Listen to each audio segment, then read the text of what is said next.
Hello, my name is Marcus. I'm the compiler of a collection of therapy quotes entitled 1001 Windmills of the Mind.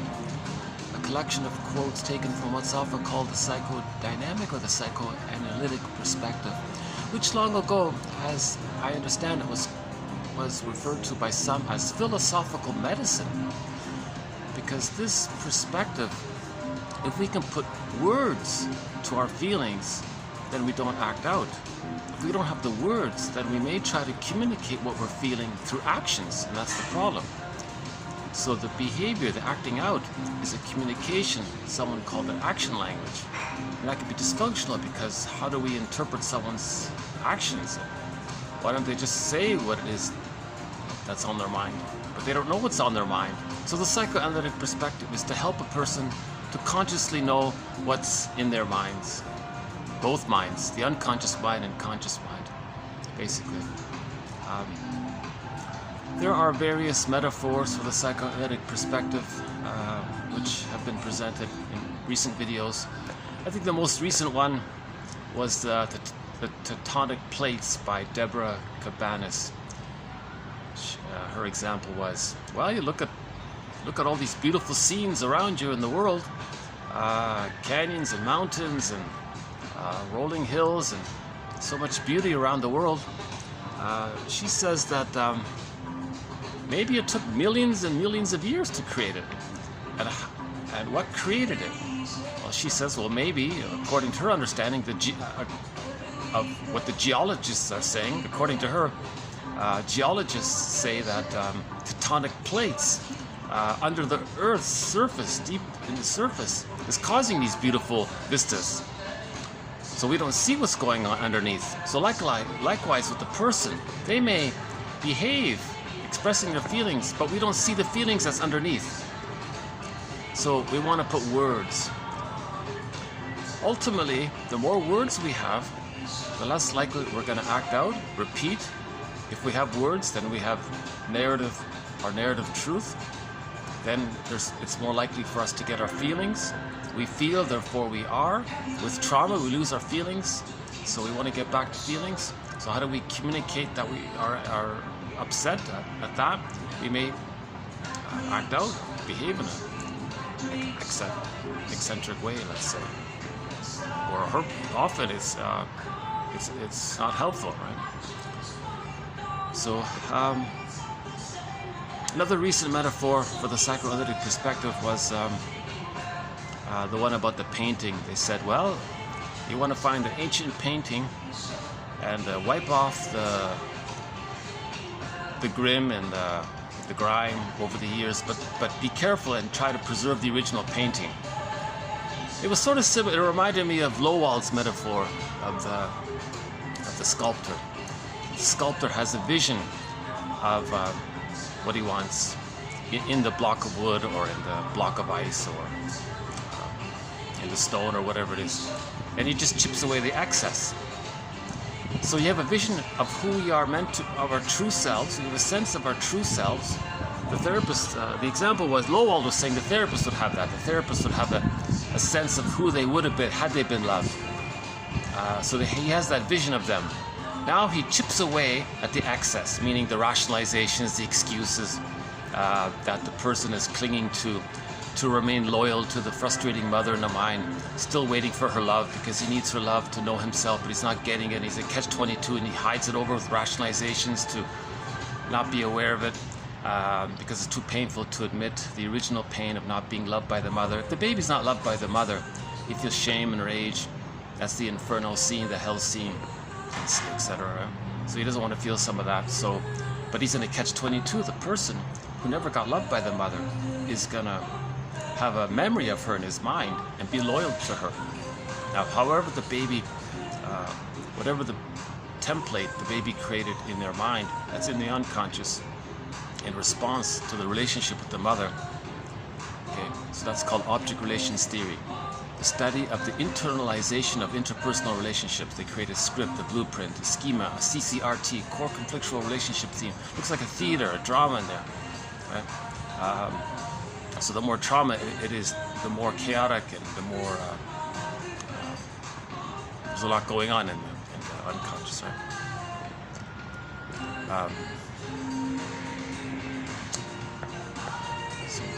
Hang on. So we were talking about Hans Lowald, the sculptor. So the therapist has an image of the person. He holds that in mind, and he wants to chip away at the rationalizations. The rationalizations are masking the painful script, the painful traumatic script the person had to develop in relation to the frustrating mother. So that's another metaphor. We want to unpick the threads of a traumatic script and use those threads to weave a new, healthier script.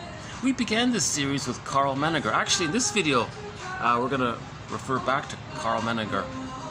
But at the very beginning, the very first quote reference to describing the psychoanalytic perspective was Menninger said to a client once, so these things that you're doing, the problems you're describing, these patterns that you have that you don't like, you're binge eating, you're acting out, and your difficulties in love and work, these kinds of things that you're describing, we may say that this is what your script is doing to you.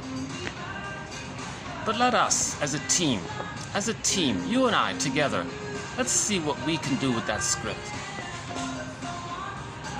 So that's the idea, to have a so-called alliance, a therapeutic alliance, where the two of them work together as a team to help the client unpick the threads of their traumatic script and basically loosen the traumatic script.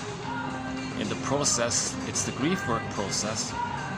They're going to mourn the loss of not getting the love they needed, the symbiosis they needed, the mirroring they needed, the secure base they needed, the rapprochement they needed with the mother, and so on. They're going to mourn the loss of not having the maternal holding environment. They're going to realize the truth that they didn't get the love they thought they had. And there's a huge sadness around thinking that the mother did that, not on purpose. She was trapped in her dilemma. So that's part of the forgiveness. The mother, would have loved the child securely and warmly and properly and meet the baby's needs on time, just in time, attuned, etc. She would have if she could have. I get very easily distracted. If you see me sort of looking around, it's because the staff are doing something. At the moment, they're preparing for the night. They're putting these little lamps on the tables here. Do I get one too? Do I get a lamp too? All right. That's for the nighttime, right? They're not lamps, are they? Yes. Are they lamps? Hi. Really? Yes. Hold on a sec. Oh, okay.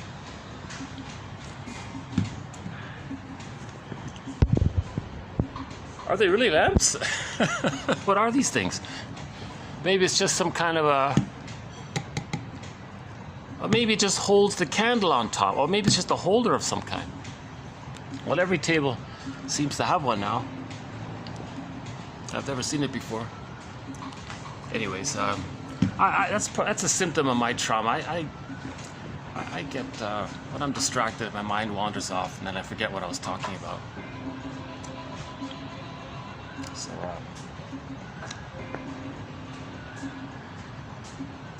are you preparing for a party here tonight? Yes. Really? Okay. I don't know if you're just saying yes to escape the awkward conversation. I don't know what her English is like right now. Anyways, since I'm in this distracted mode, why don't we take a quick little. The sun has just come out, so that's a good time to take a little glimpse here. So yeah, I'm on the 28th floor of this nice little hotel, which has been very good to me. I've done the past 9 or 10 videos here, and yeah, this is one of the nicest, I think this is one of the nicest days we've had here so far. The peak tourist season is just starting. You can feel it. It's really getting much busier. And they said that from October to February, it's pretty busy around here.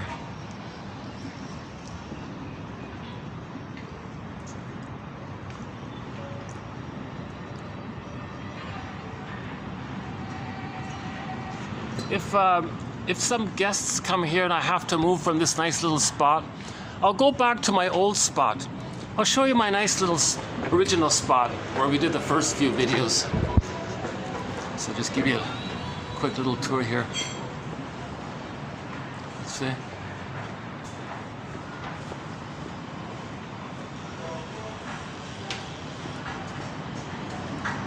Yeah, here's a great spot right here. I did the first 7 or 8 videos here, and today I'm doing my second video at the other side. I just want to try it. It is comfortable. It is nice and comfortable there. And we've got our bird here. Free the yellow bird. I'm not sure if you can see it, but there's a sort of Art Deco here. And here's the opposite end of the building. There's like a subway line there and a little parkette there.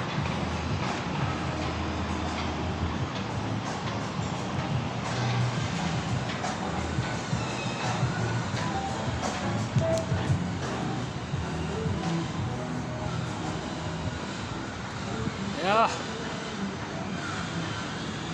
the sun's coming out, yeah.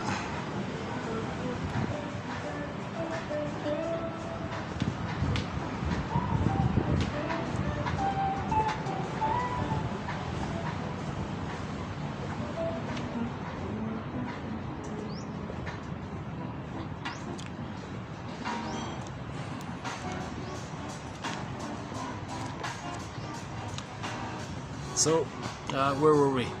Let me plug this back in. Hold on a sec. Sorry. Okay.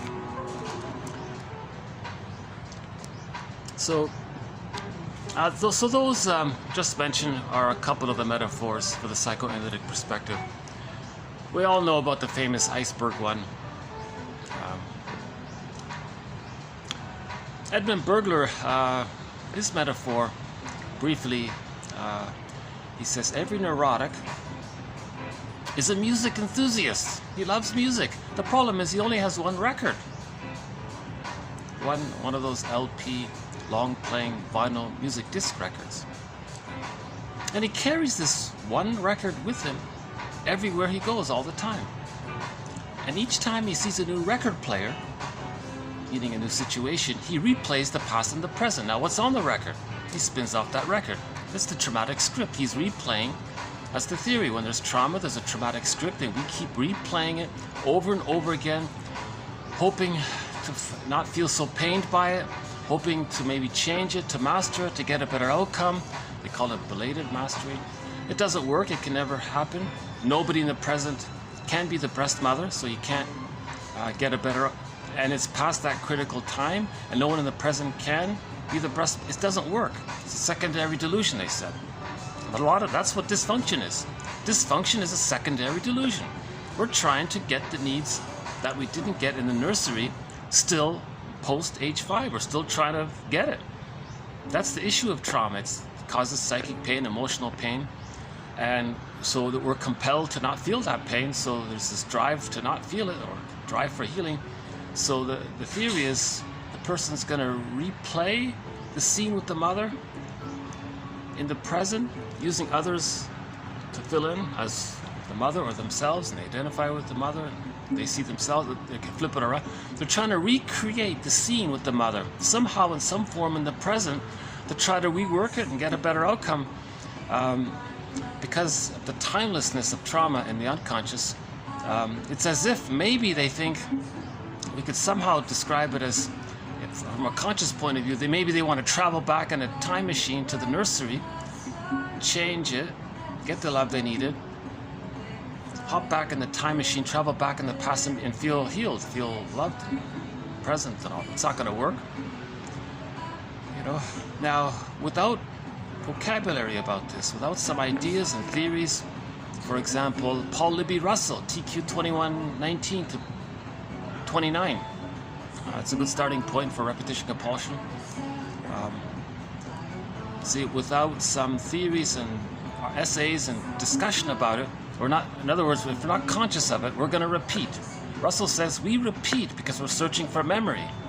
We repeat because we're searching for our feelings, our identity. So either we repeat and don't know why, it's disappointed, but we want to heal, but it's gone awry because we're not conscious.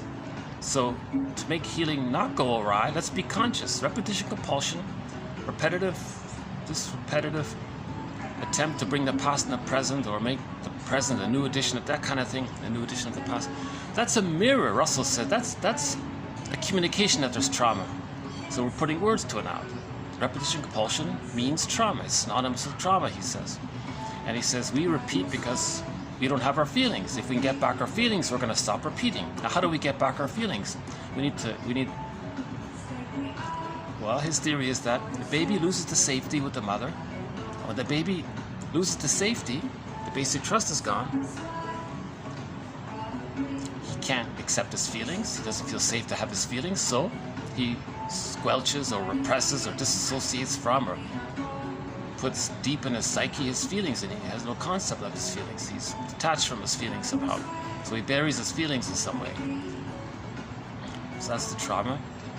But the theory is, I feel, therefore I am. We feel our sense of self. That's a feeling. We need the feeling. So we want to get back the feeling of the sense of self, because we have the sense of self. So we want to recreate a certain level of safety that would allow us to get back the feelings, hence the identity, that kind of thing. So Paul Libby Russell's articles on repetition compulsion have won a Golden Windmills of the Mind Award. We now have 20 Golden Windmills of the Mind Award. And the last video we mentioned a couple. Actually, in the past several videos we've gone through some of them. On the coffee page, the complete list is there, I think. Let me double check that. But in a recent video, we went through the list.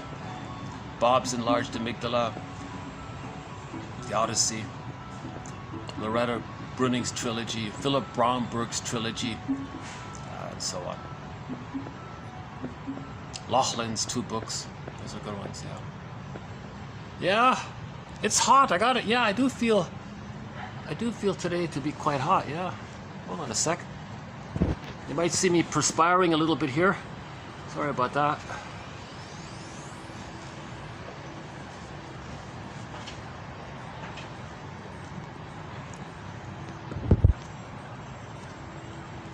Oh yeah, I should have accepted her offer to put on the fan. Yeah, it is pretty hot here. Okay. Yeah, why did I impulsively say no thanks, I don't want the fan? Why didn't I pause and think in a more positive way? Maybe she's being helpful. Maybe she thinks you might need this fan. It's pretty hot out here.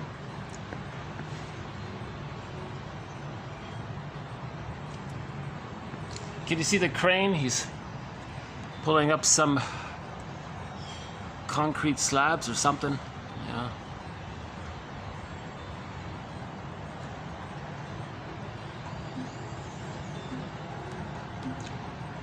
So we want to pull up into consciousness some important material, and that material can build the building, or the building can be another metaphor. Is our ego.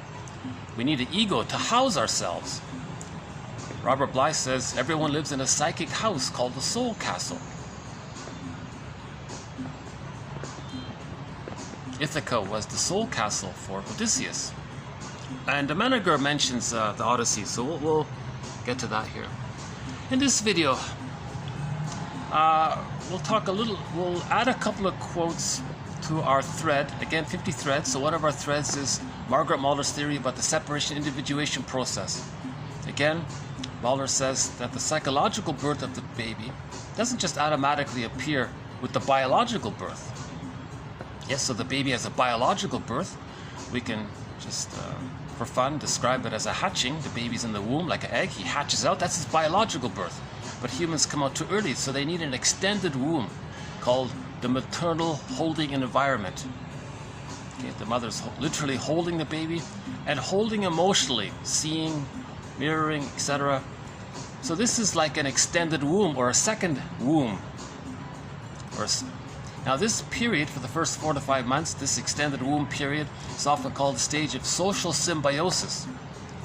The mother is a symbiotic object for the baby, meaning the mother meets the baby's needs unconditionally, according to the baby's needs. The baby feeds as he needs, not according to some schedule and these awful things.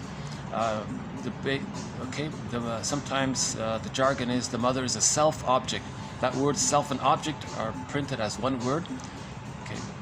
So Mahler describes this as the mother-infant dual unity, like that one word, self-object. The baby, it's also called the stage of undifferentiation, non-differentiation. The baby doesn't know where he ends and his mother begins.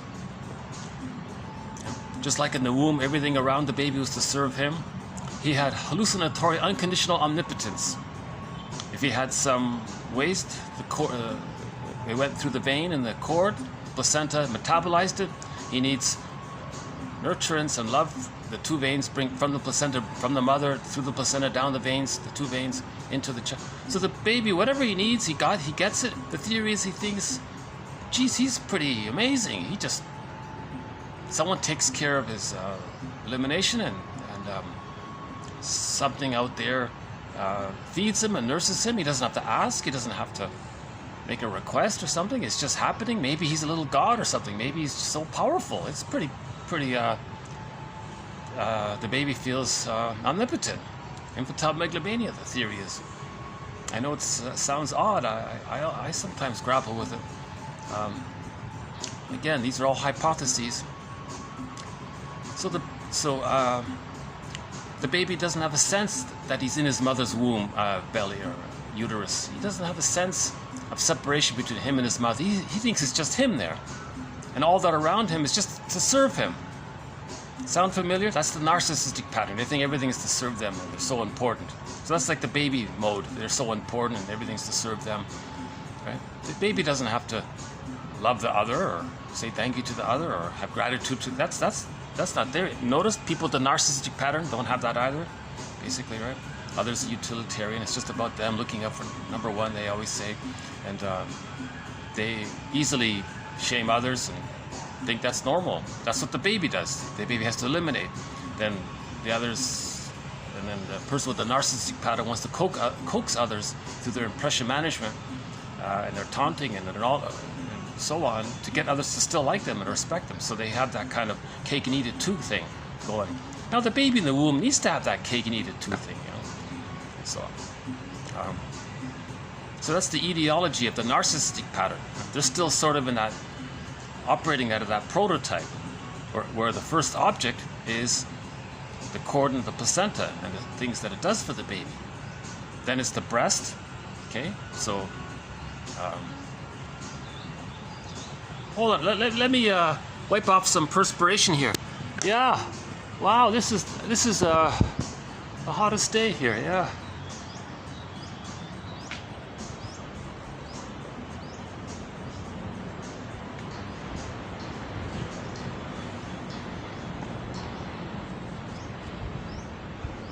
Maybe it's one of these days where it's only maybe 35, but it feels like 40 or something. Maybe I'm not sure.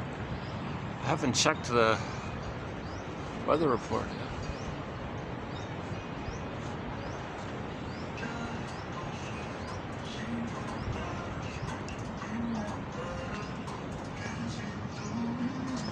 Well, at least I can turn this fan on, I think. Hold on a sec. No? Okay. Let's put it back. Oh, they want to control the fans, right? Is that it?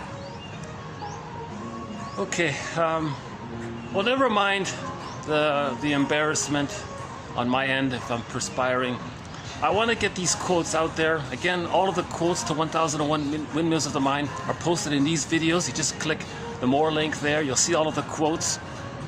Now, it's a lot of work to go through all of the videos to copy and paste into a file the 1001 Windmills of the Mind collection. But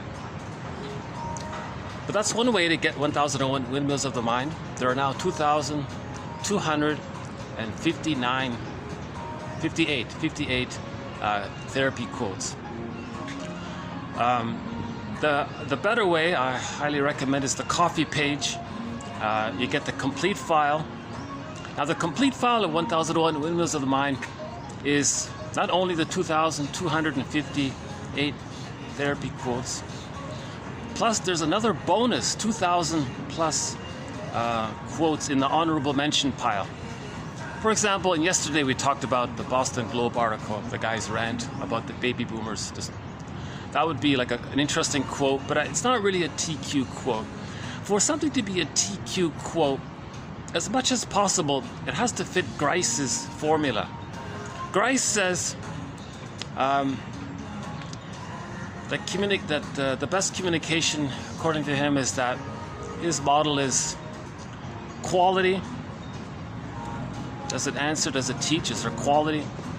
Quantity, not too long, not too short, just the right amount. Now, is it relevant to the topic in general? And how is the delivery or the tone, that kind of thing. So these quotes generally fit those four, at least three of them. Sometimes there's an excellent quote that's very informative, very relevant, not too short, not too long, but maybe the tone is a little, the guy's on, maybe the tone's a little odd or something. It's hard to have it all perfect there, right? But so these quotes overall in general meet at least 3 point something of Grice's formula. In the honorable mention pile, I feel like maybe it doesn't quite get there. Like that rant one. It's interesting, it's relevant. The quality, I'm not sure how much we learned from it. Yeah, the tone was very angry. It was an angry tone. I was surprised the newspaper published it. But it was maybe it does make a few valid points.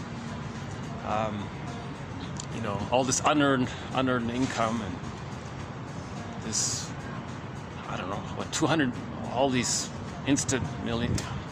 He says that all of this unearned wealth, maybe, you got to read the art. I don't remember the article. Okay, anyways, so what I'm trying to say is there are a lot of interesting quotes in the honorable mention one. You see, I struggle with that baby boomer rant quote because I'm not really a baby boomer.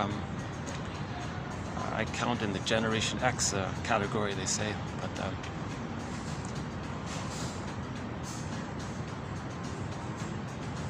yeah, he maybe he's just trying to. I gotta revisit that. I find that quote a little triggering. That's why it's not in the TQ quote, but it's interesting, so it's in the honorable mention pile. Put it that way. Yeah, another look here.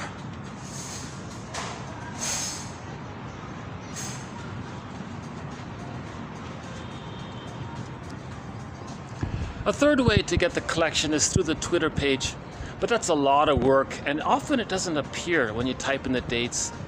I don't recommend the Twitter method to get 1001 Windmills of the Mind, because sometimes things don't show up, and it should show up. I sometimes post something, do a search, and it doesn't even appear. I think the YouTube is one way, but that's a lot of work. I think the coffee page is really the best way to get the collection. For a price of a coffee, you can have, in effect, 50 books, 50, booklets. Each booklet is a theme or a topic within the psychoanalytic perspective. You'll get for example, on the booklet on projection,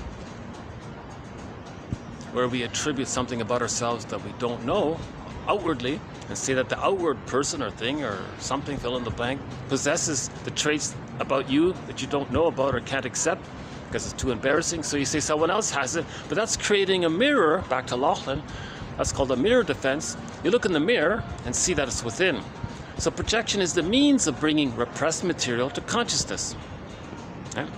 So the definition of projection, that's vocabulary describing this process, this operation of the mind, this mechanism of the mind, this maneuver of the mind to deal with stress, massive anxiety. We project something that's repressed. Now, knowledge of it helps us to own it. Man's main task is to reintegrate, resynthesize what he lost in childhood. Man's main task is to differentiate from the mother. Knowledge helps us to do that through the forgiveness and facing the truth of it all. Man's main task is to give psychological birth to himself if he didn't get it naturally with a secure attachment style by the age of 3. So that's something that Mahler talks about. If the child has a secure attachment style, he's going to naturally, smoothly, more or less, go through the separation individuation process. So it begins with symbiosis. Let's go. Let's look for a good view here. How's this, huh? I don't know why I'm twirling all the time here. Let's see. How about here? That's not bad, right? Okay, never mind the background view. Maybe it's... Here I am still looking about.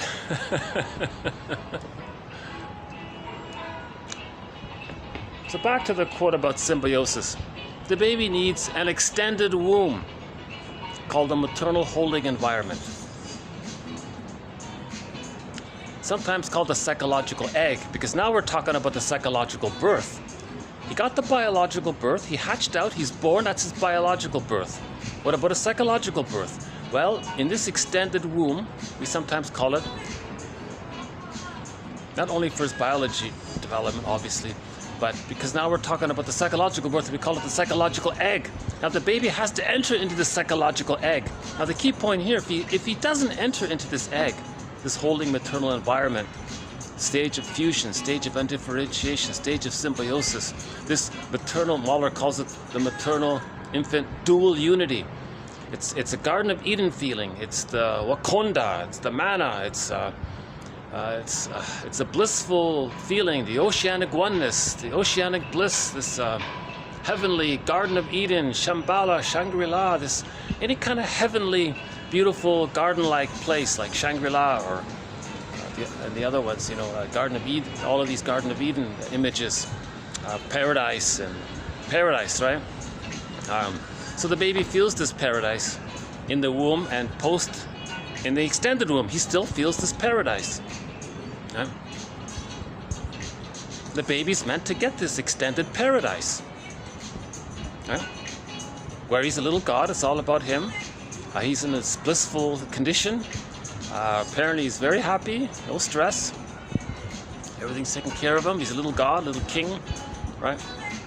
Someone called it baby, what is it? The baby king or something? Golden child, what is it? Golden child. Okay, never mind. So anyways, all babies need this, I'm just having a little fun here because this is the first time I could freely wander in this area. It's usually packed with people. But sometimes there's a little sweet spot in the afternoon, like around 3 to 4. Not many, where very few people come here. Yesterday there were only a few people, huh? There's one down there. So this is like a little sweet spot. Very soon the dinner crowd will come in. So we'll get this done before that happens. So I'm just being a little, I could use a little more sort of playfulness in my life, yeah.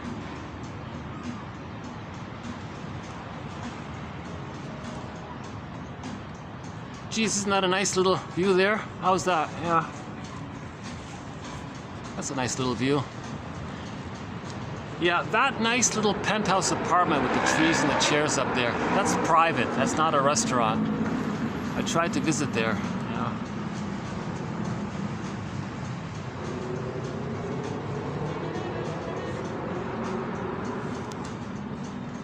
Well, this is the most underappreciated rooftop. It's not exactly the rooftop. There's a bunch of penthouse apartments here. So we're on the 28th, that's 29, 30, 31, 32, yeah. So in this 32-story building, I'm on the 28th floor, almost the rooftop.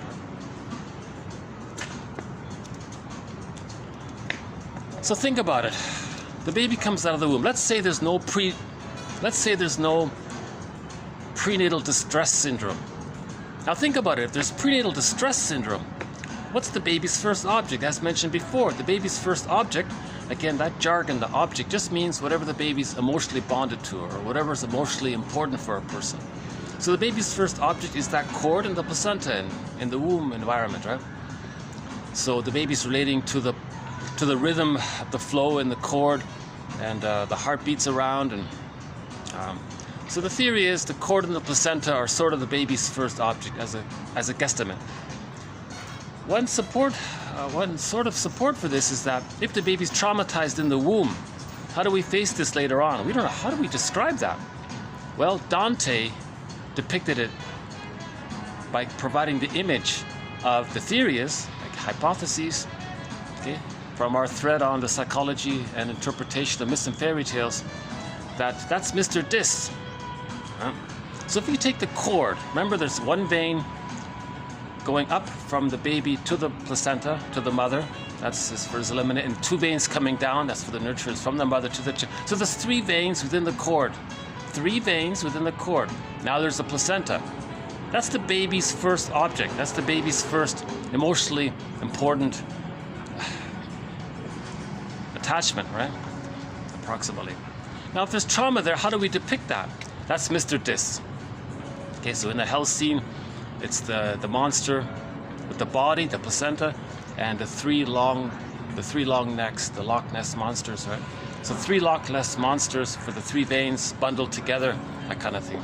So that was remember, myths and fairy tales always, they said, pretty much contain, or nearly always contain, some psychological grain of truth in them, as Menninger says.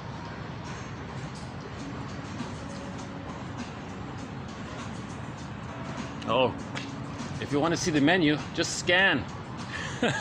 All the scanning all of a sudden. Still catching up, getting caught up today. I'm using 20-year-old.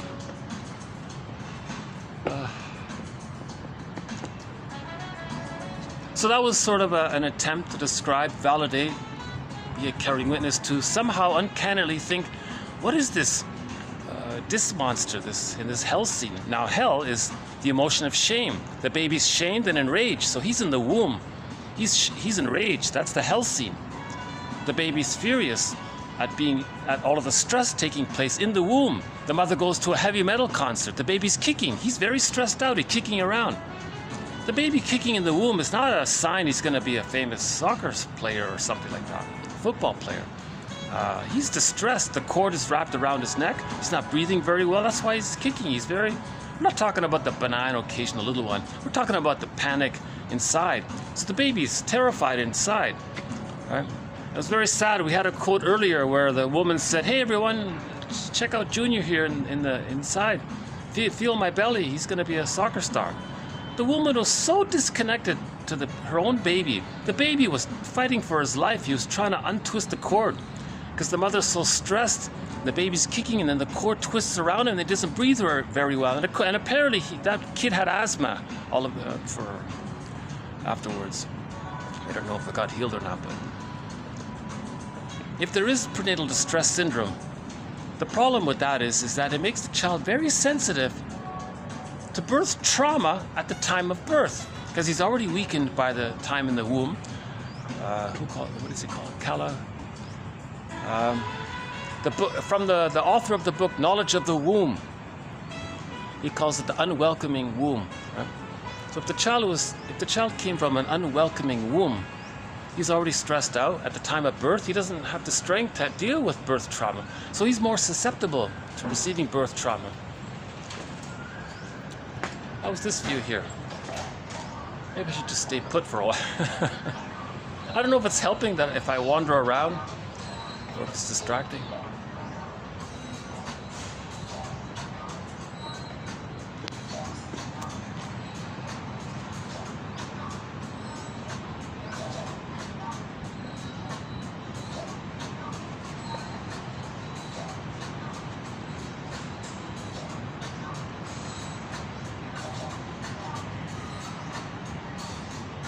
Okay, let's go back to my nice little spot here.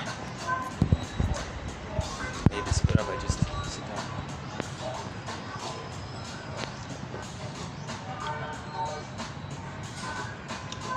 Okay, hold on a sec. Let's get back our material here.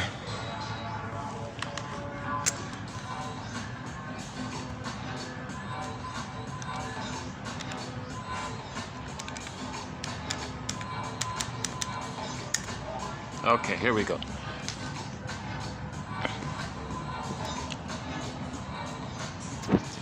Okay, so that what I tried to talk about wandering around is a little bit about the extended womb. The baby needs the stage of social symbiosis.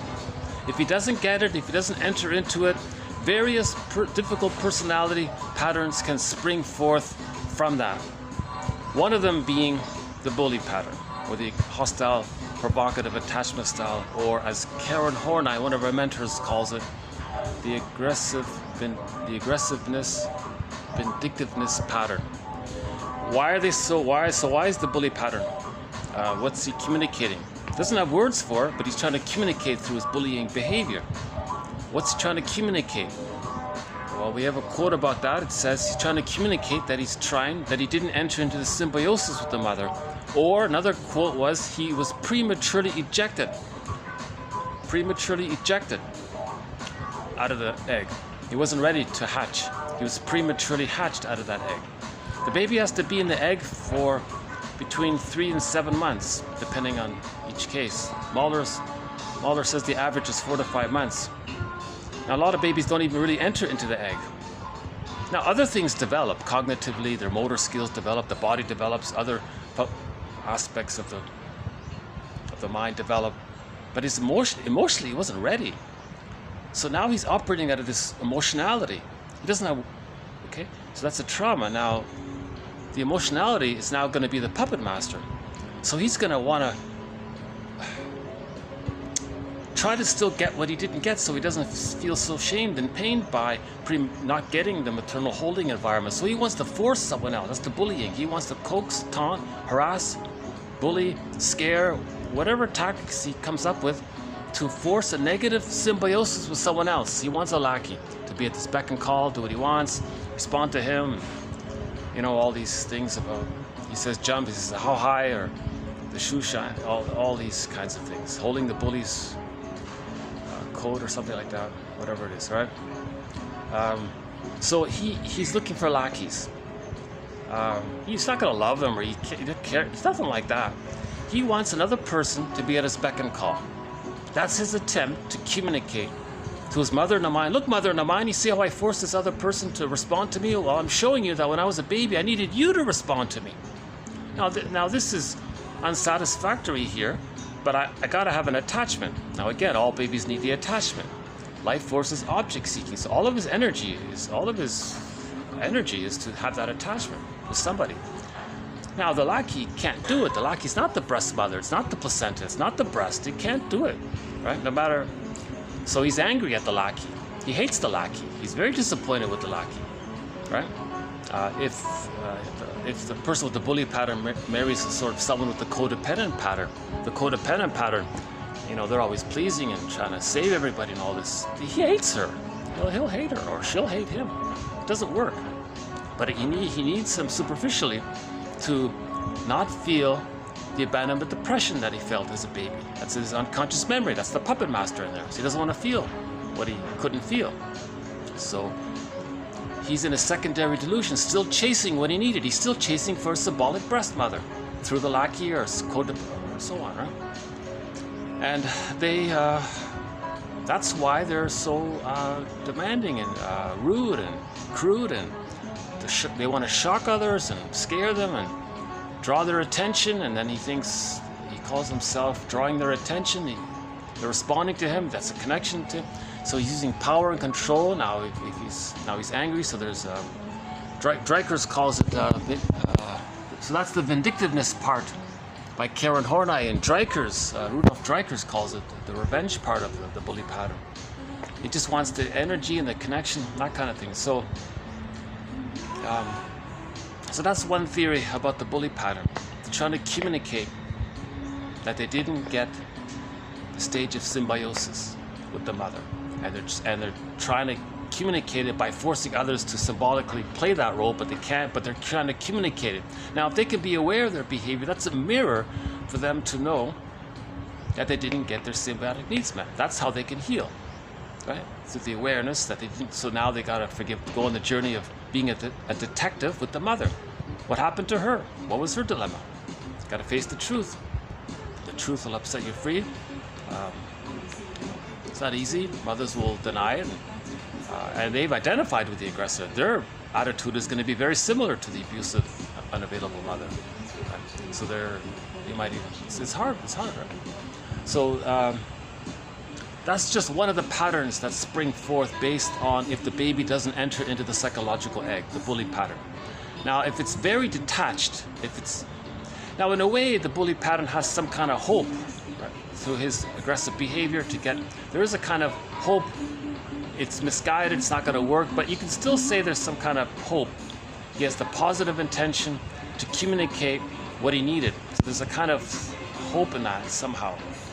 Now, a more disturbed, troubled version of the bully pattern is the Iago one, where he gives up the hope.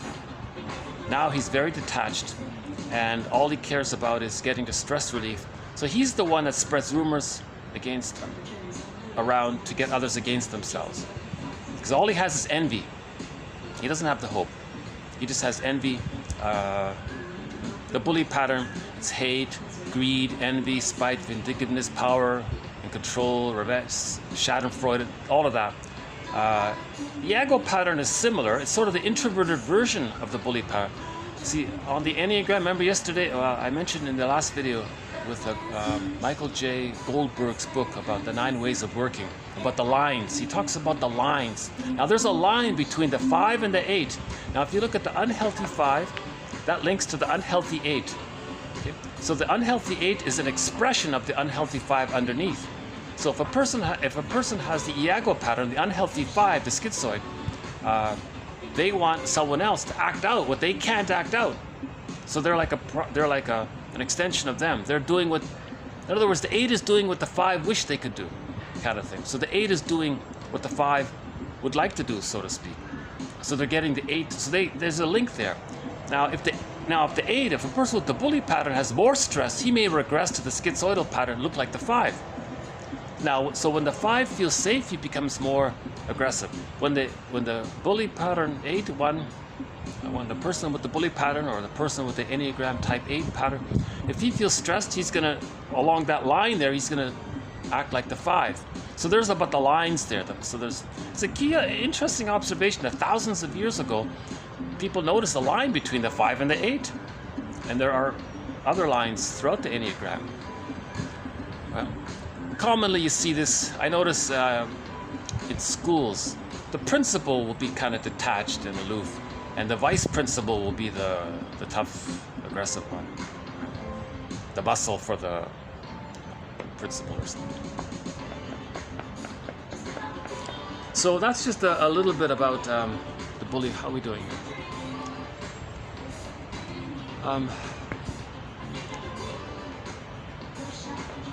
Okay, so this first quote makes some reference to this area. Not exactly, but a partial reference to this area about the hatching. So here's a little bit more about this hatching. The baby's supposed to hatch out of the psychological egg. Between 4 and 5 months on average, the baby starts the hatching process. Now, it's not like the biological hatching for the biological birth, which happens in a few seconds. The hatching out of the psychological egg is gradual over time, between 5 months to 30 plus months. It's a gradual hatching out. But the key point is if a person is meant to achieve differentiation, to know himself, to have access to the capacities of the real self, to be able to mourn, to have aliveness of affect, to have his feelings, to have his sense of self, to have his identity, to have mutuality, to have love, affection, care, to feel regret and remorse and make reparation, to have these kinds of three-dimensional fullness of the human experience, to have this gratitude is there, and you know, the range of sad feelings will be there, the range of joyful feelings will be there, a wide range of feelings will be available to him. He can mourn losses if he differentiates. Okay, so the child needs the egg. Now, when he's loved in the egg, he can start to hatch out. As he hatches out, if it continues, he can differentiate more. Once he pretty much differentiates, Melanie Klein says nobody achieves a kind of perfect psychological birth. Doesn't really exist, she says. But more or less, if they pretty much differentiate, they have their psychological self, they feel they're unique and not narcissistic unique, not that they're little gods, but they feel that certain appreciation that each person is unique. That means others are unique. That means they have empathy and respect for others. So there's mutuality, there's mutual concern, mutual respect, mutual sense of love for others, because they have that love within, they have love for others. So there's the I'm okay, you're okay. Right? Now others may be on their journeys, or we're on our journeys, so we appreciate that aspect of it all. Okay, in the last video, again, from Goldberg, the travails of the traveler reveal the traveler to himself. Okay, we had the quote from the show Rhoda. So check out the last video, the one posted prior to this one, near the end there. We had a very good quote from the 70s TV show Rhoda. It's a simple quote, but I like it a lot. And there's a TQ designation for it. TQ 63, I think, something like that. So let's begin with the two quotes here from Mahler, Margaret Mahler, one of our mentors here.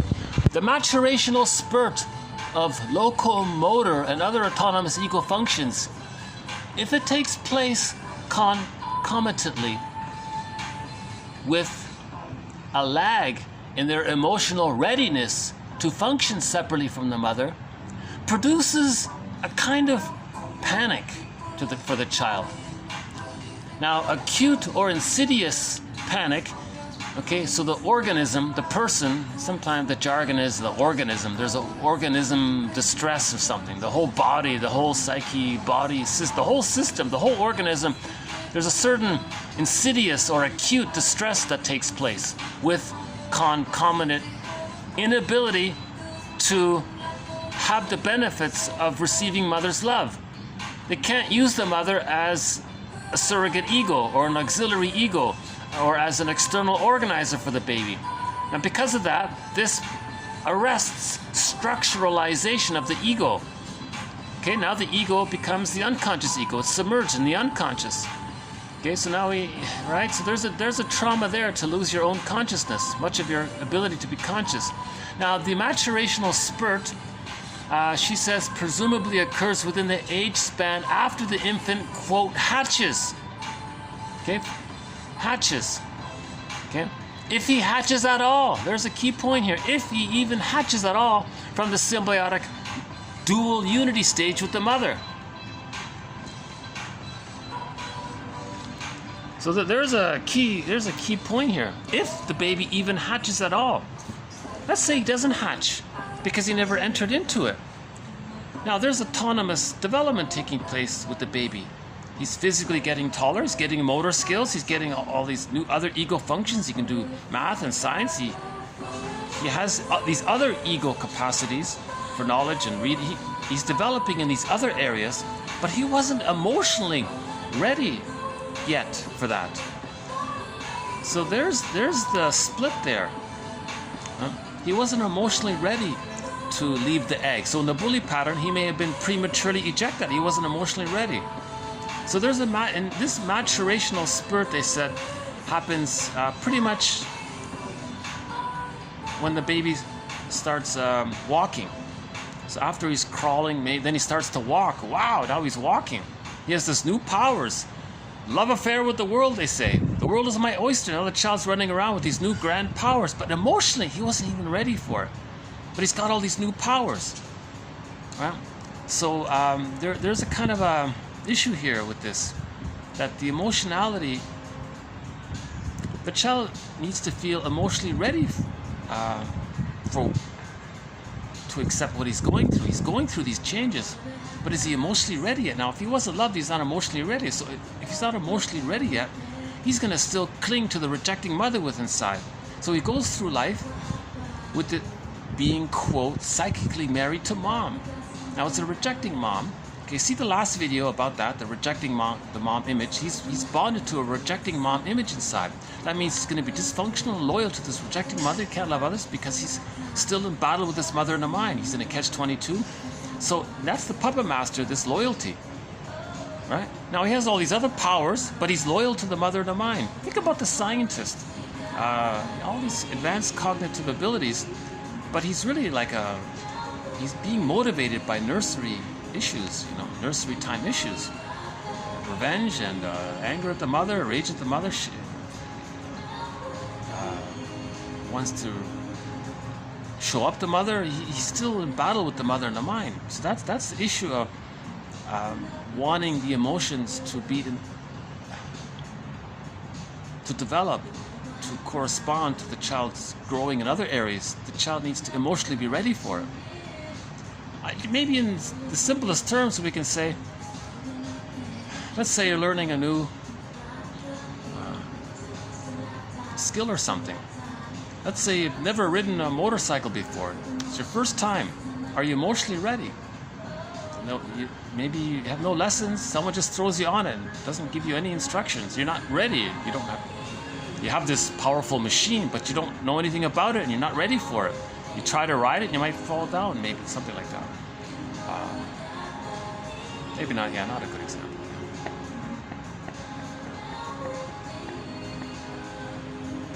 In other words, if the person is motivated, the unconscious will, the unconscious motivation, the puppet master, okay, the double self, the secret self, the shadow self, and so on, this alter ego, the double, right? This is what's motivating you. And you have all these skills, you have the science knowledge, but you're being motivated by the shame and the rage that you felt as a baby. We don't want that.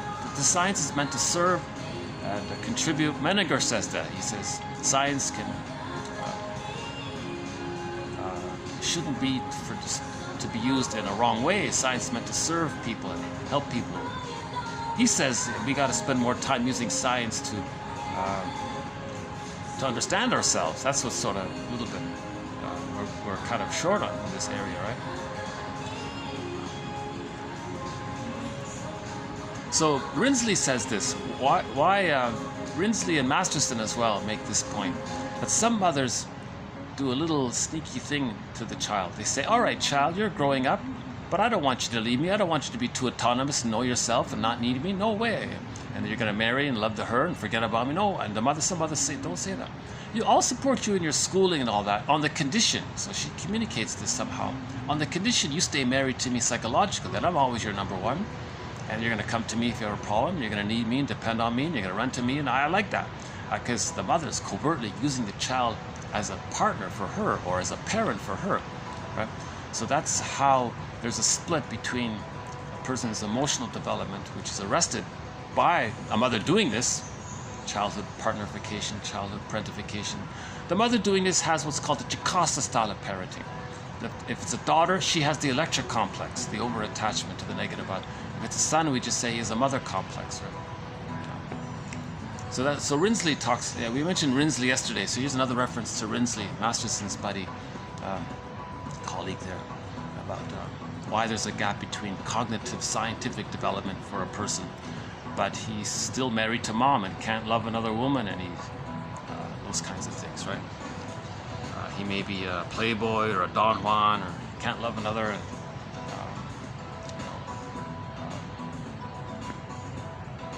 Still acting like an angry infant, basically, or a scared infant, or something like that.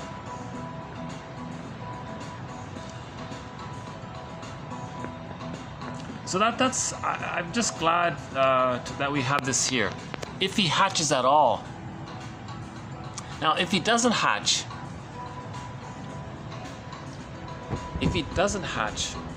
and he is in a symbiosis, that's the narcissistic pattern. He's angry that he's stuck with the mother.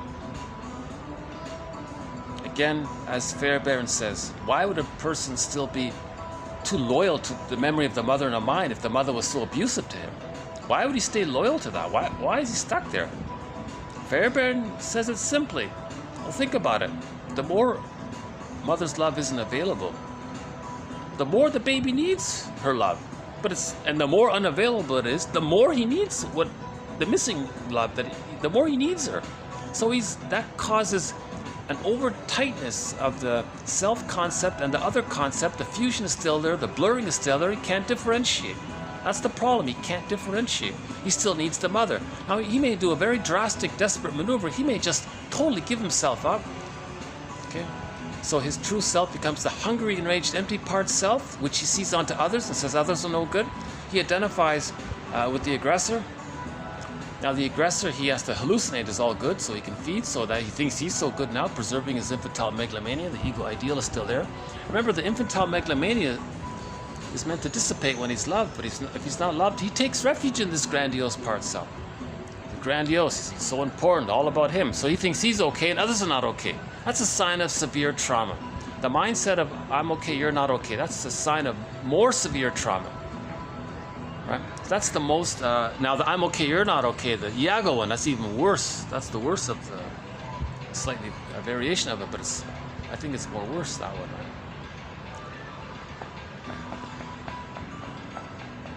Right? It's hard to judge which is worse. They're both damaging in different ways. In the more quiet way, the covert way, or the more overt way. Anyways.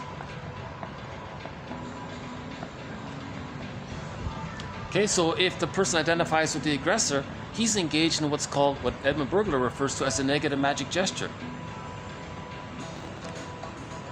He's going to communicate and show up his mother that she didn't love him properly.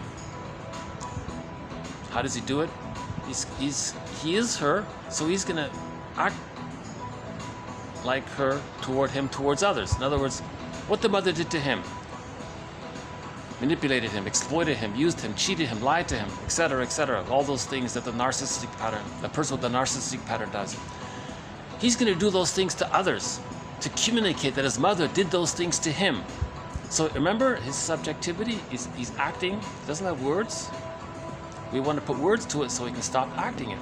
If we have words, we don't need to repeat it and act it out because we validated it, we communicated it, we accepted it. He doesn't have the knowledge, he doesn't have the theory, the construct, the quote, he doesn't have this information, so he's just going to repeat it. No friend is giving him feedback, he doesn't want to, right? So negative magic gesture is the person as a baby was shamed, used, manipulated by the mother, used by the mother, objectified by the mother, right? Maybe the mother used the baby as a teddy bear to comfort her, to serve her, to be at her beck and call, right? So the mother doesn't have to face her dependency needs. If she always makes the baby dependent on her, or the mother, some mothers have a baby and they say, they covertly think, according to one quote, at last, now I have somebody who's going to take care of me, respond to me, be at my beck and call, give me respect, consider me, respond to me. She's going to make it happen. So she's going to parentify the child. Now the child is going to be what Sartre calls a goodist, a perfectionist. God always pleased mother, do what she wants, be a mother to the mother. That's called childhood parentification. That shames the baby, you see. So the baby loses himself up, like that book title, Do I Have to Give Up Me to Be Loved by You? The child they give themselves up. They create this as if false personality to constantly try to figure out what the mother wants. The mother appreciates all of this attention and responsiveness from the child. It's never perfect. It's called failed empathy. It can't work. The baby can't heal the mother. The baby can't be a mother to the mother, travel back in a time machine to the mother's nursery where the baby morphs into her mother. Oh my God, why do mothers think this? But mothers doing this negative magic gesture, that's that repetition, that's a communication for them to know that they were traumatized. Mothers objectifying, using that's for them to know that the mother did those things to them. See? So repetition compulsion is a communication. Just as projection is a mirror, repetition compulsion is also a mirror. See, so this issue of the link between developmental issues and personality patterns, this is sort of a key perspective from the Masterson approach. James F. Masterson, one of our mentors here. It's called Developmental Object Relations Theory, where they blend or synthesize developmental theory by Mahler and object relations theory by Melanie Klein, Fairbairn, and Masterson, and Rinsley, and several others. Okay, the second one from Mahler here. Okay, so let's say the baby, so let's continue with this separation individuation process. The first step or the first sub-phase is differentiation. So how does the baby differentiate from the mother? How does he know himself? How does he become his own person? Well, first, it begins with the hatching process. So first he's got to hatch out. So first he needs to enter into the symbiosis, then he starts to hatch out. which is conceptualized as the emergence of the infant's self-representation from within the imaginary symbiotic membrane of the mother-child dual unity. Okay, so from this imaginary kind of blurring of the self and the other, the child now has a self-representation that's separate from, that's out of the union, right? This temporary blurring there. In some infants, a veritable hatching process actually may be seen, which has observable phenomenal characteristics. Masterson said Mahler and others, they called them the baby watchers. So Mahler says, you know, you can sort of see the child, you can observe little things in the child, and you can sort of see that the baby's hatching out and developing his uniqueness. Now, I didn't read the full article here, so I don't have specific examples of how do you see that the child is becoming more independent, unique, and different from the mother. But she says you can sort of see it. You can sort of see the child hatching out when they're loved. So when the baby's loved, the baby starts to hatch out, and so there's maybe part of the reason this theory even got. This may have helped Mahler to create this theory when she observed the baby who was loved and demonstrating unique characteristics of their personality. They're hatching out and they're being themselves. Wow, you can see this new chicken coming out of the egg. Right? Well, not a chicken, right? Okay, the chicken example was humans are not like chickens. So when little chicks are hatched out of the egg, they run around. They're already kind of independent. Humans need an extended womb. They can't run around. They can't run around yet. So a little mix up there. Okay. Now, with this hatching process is ushered. Okay, so when the child starts to hatch out at the age of 4 to 5 months, or 6 months, or 7 months, or whatever it is, whenever they start to hatch out, the second subphase, the second step, okay, can be designated as the practicing period par excellence, a love affair with the world. The child has superpowers. Okay, the child can run around like, whoa. The child has locomotion. He's very excited, right? Think about the little baby. He can stand up and run around like, wow, he's got these new powers. He feels like he's Superman now or something. You know, when I read that, that immediately reminded me of why in that show Spider-Man, and the movie Spider-Man, I forgot which one. Is it 2012? That one there? Tobey Maguire, is that the one? In one of the Spider-Man movies, when the guy started to discover that he could swing and fly, you saw they made it. I noticed they emphasized this point. He was very delighted in his new powers. He was laughing and that he could, you know, swing and move. He could swing from tower to tower, right? So imagine the power. Imagine the excitement you would feel if you could have the powers of Spider-Man, where you could throw a web to that building and then swing to where you can get to the top of the building, swing to that building, swing to all these, and run around and go to the top here. And okay, imagine the excitement of being able to, like a monkey, be able to just basically swing from tower to tower to tower, and you're very confident and you're safe and you're strong in doing it, so you've reached that point. So think about the baby when he starts to learn to walk. Baby has that mass excitement like Spider-Man had when he first discovered his new superpowers. The baby feels that excitement. So that's what they mean by the phrase love affair with the world. The world is his oyster. Spider-Man can swing around. Wow, this is all mine. I could go everywhere. Maybe the child has that feeling. He can go everywhere, right? Okay, let's continue here before I'm locked out. Okay. A love affair with the world results in the mastery of certain locomotor skills. Geez, if I had this online here, I would play the song "Let's Do the Locomotion." How does it go? Come on, baby. Let's do the locomotion. That'd be a good song to play for this video, right?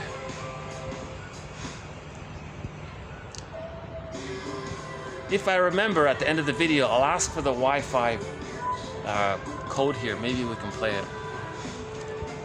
But if I don't play it, that might be a fun song to play at the end of this video. Right? Okay, so now the child has locomotion. He can stand upright, he can run around. Wow, he never had that before. That's quite a power. Before he was just passive and just lying around, and he can crawl. It's a little exciting. Maybe he's feeling a little excited.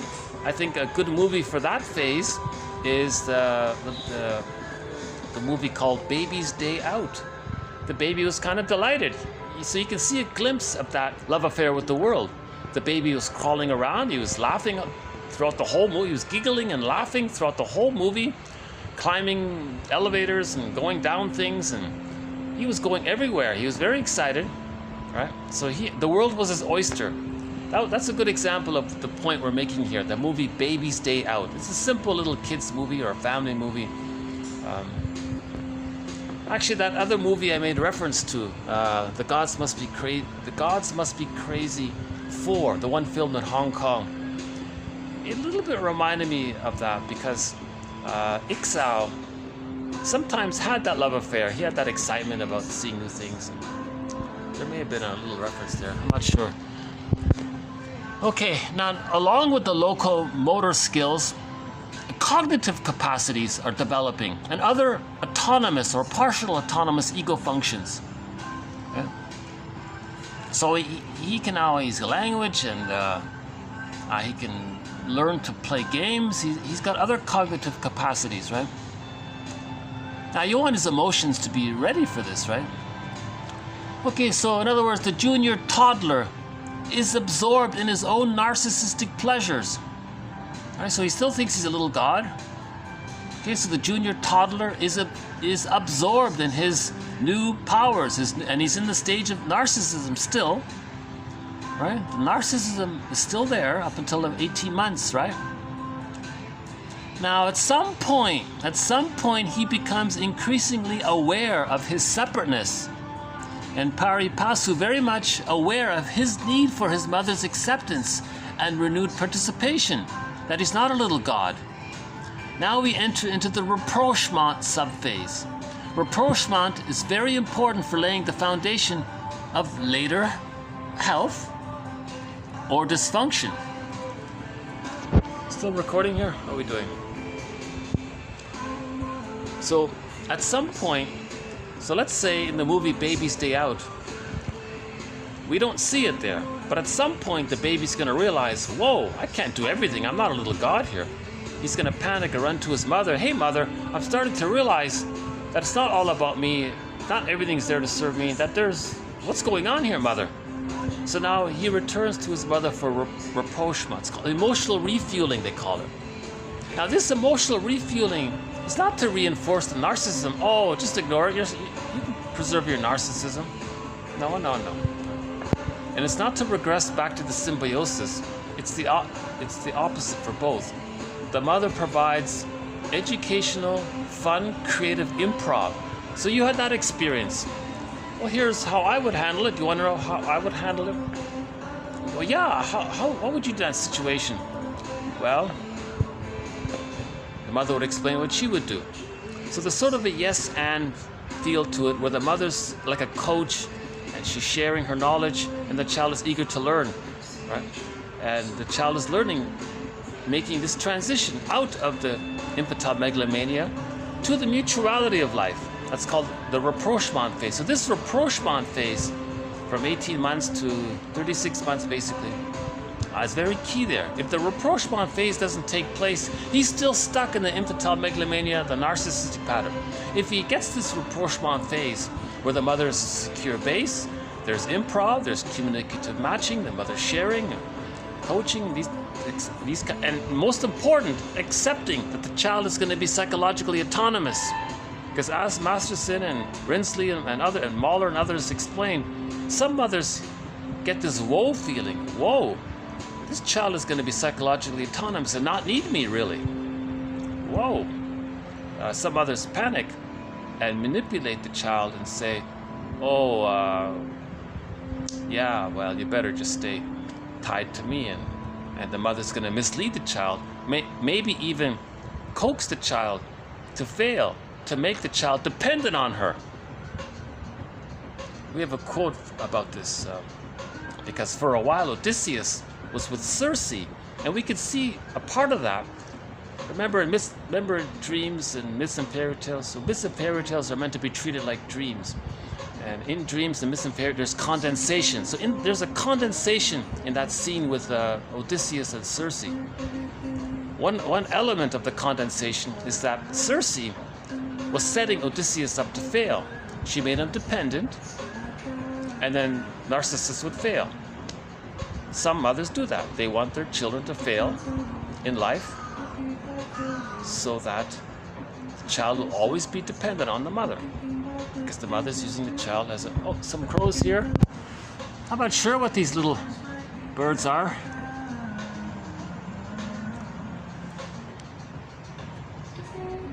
Here's a close-up of one. Let's see. No.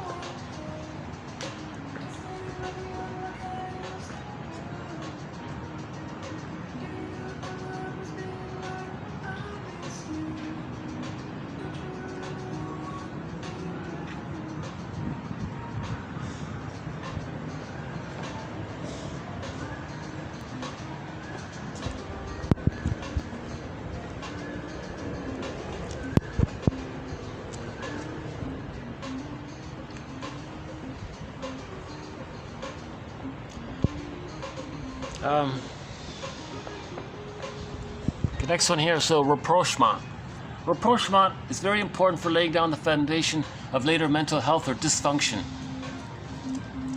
If the child gets the rapprochement phase, if the mother is supportive of the child, and she does play a more advanced role for the child, of teacher, coach, cheerleader, whatever you want to, however you want to describe it, meaning the mother accepts.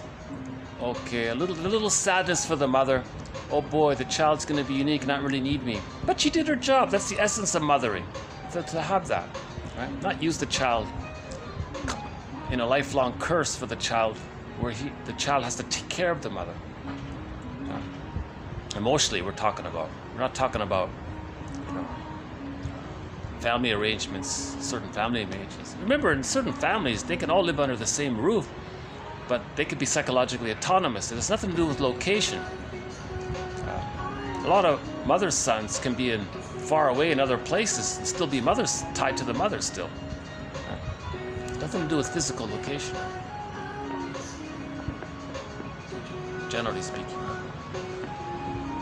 Okay, the foundation for emotional, mental, spiritual health or dysfunction. So if the child does go through the rapprochement phase and he gets through it, he differentiates, then he achieves greater, fuller differentiation. Then he has access to the real self, the sense of self. Now when he gets that, he has various capacities become available to him, called the capacities of the real self, as described by Masterson in his book, The Search for the Real Self. Right? Those capacities, again, aliveness of affect, a wide range of affect, needed appropriate affect. The person can feel. He has a rich emotional life, a wide range of emotions.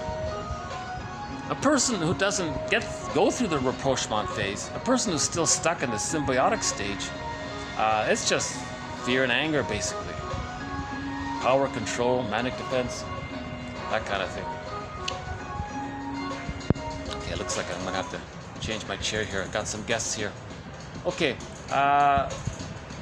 let's move out. Let's move to my other backup location, my old location here. Hold on a sec. Let's see if this works. Let's see if I can do it in one go here. But I'm grateful to have this venue, this spot here for as long as I did. So let's go to this other area here.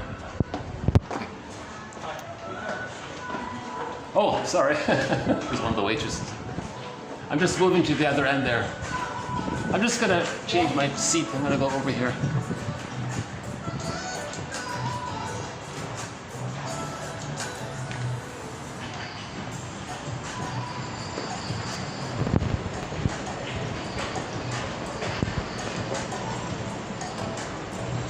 got some people here as well. Yeah, it's getting busier. Where can I go? Hold on a sec.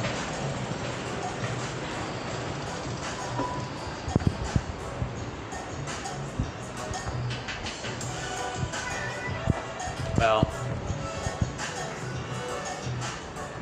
you know, I'm gonna try this little area here. Okay, hold on a sec, bear with me.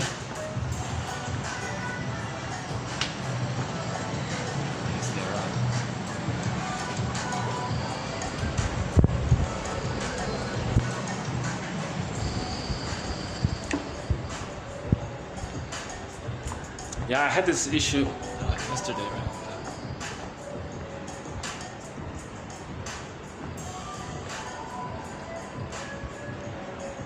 Let's see if this. How's this? Does this work? It's too. Not really, right? Okay, hold on.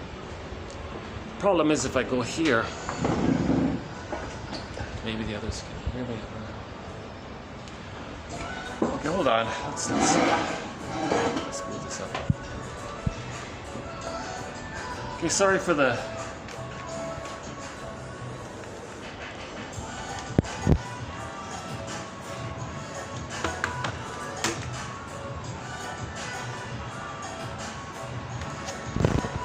So maybe this transition can move us to the next quote. Hold on a second.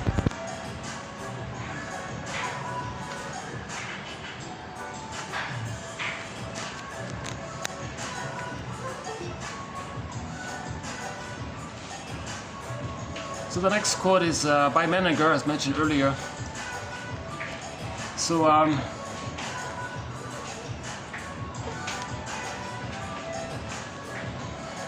So Carl Menninger. Oh, I think I accidentally got a guest on the camera. That wasn't the waitress. That was one of the guests. Oh, sorry about that. See if I can. I don't know how to do editing. I haven't figured that out yet.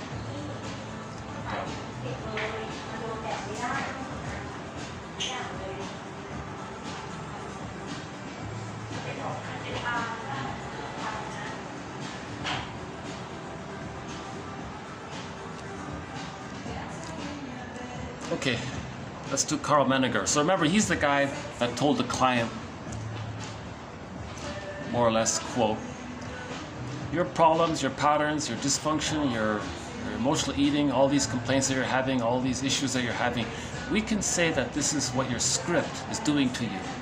But let us together see what we can do with that script. So we'll do a few more quotes here from Menninger. The first part here, he makes, I like this first one here we're going to do from Menninger. So 2257 is 1, 2, 3, 4, 5, 6 or 7 sort of ideas from Menninger. Remember the movie Inside Out? When the child was traumatized by the separation, wasn't ready for it. Joy and sadness was expelled deep into the unconscious. On the council was fear and anger mainly. There's a third one there.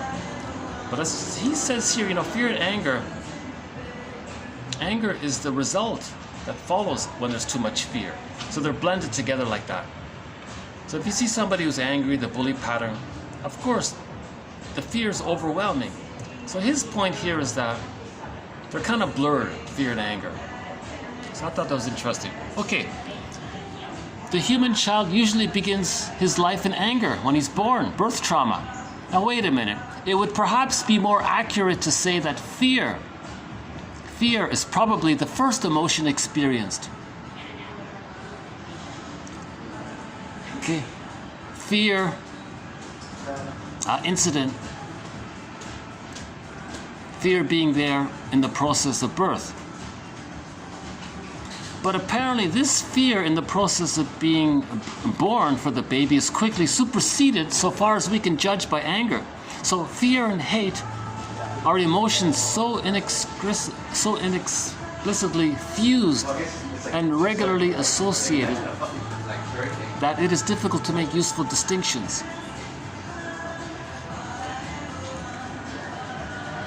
So how do we make distinctions between fear and anger? Now, we're not talking about the conscious fear. Yeah, recently I felt sad about the poor people in Pakistan. So they felt the fear. But for some people, the conscious fear of the flood saved their lives. A lot of lost. It was too much. But I'm sure when there's like a legitimate fear, a conscious fear, the flood or the natural event, so that motivates them to seek safety and all that. But there's a lot of irrational fear. Irrational fear. So we're not talking about just realistic conscious fear. Irrational fear is the main fear we're talking about. So the irrational fear that inhibits us is not fear of real danger, conscious real danger, but rather a fear of ourselves, a fear of our own feelings, memories, or of the feelings provoked by us and others through our projections and projective identification, so we don't feel things.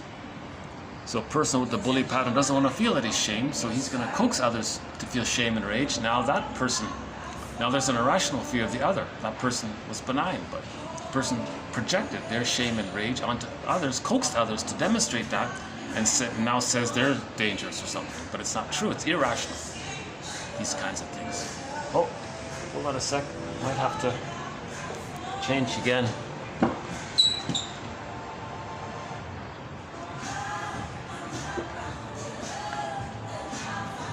You know, I might be able to go back to my spout over there. Hold on a sec.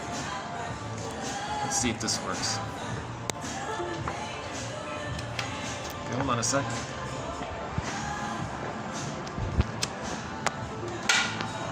Okay.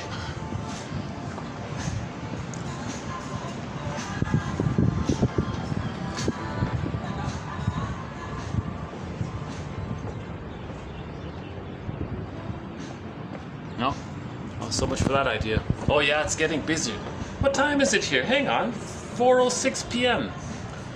So it's early dinner. These are early. I thought between sort of 2 and 5, it was, no, 3 and 5 I thought was the sweet spot, but maybe not. So it looks like maybe 2 to 4. Okay. Let's just continue here. Let's see how this works. Okay. So projection, it's irrational, right? Every person has a frightening image, imago of the mother. Sometimes they don't identify with her. They may just project her and say others are so frightening. Or they identify with her, see their shame self onto others, and then want to communicate the situation of their childhood by demonstrating it to the mother in the mind by shaming the other. So that's hurtful to others. So there's an irrational fear. The other represents yourself, it's your double. You're supposed to befriend your double. See? Things like that. The deepest hurt of all, mother failed me.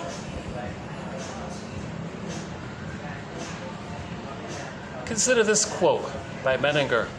The deepest hurt of all, mother failed me. So it's the truth that the mother was trapped in her dilemma. She was stuck in her dilemma. Now you got to look at the plunder system. Was she a victim of the plunder system? Was she traumatized by her environment? Right? Oh, hang on. Maybe I can go back now to my very original spot.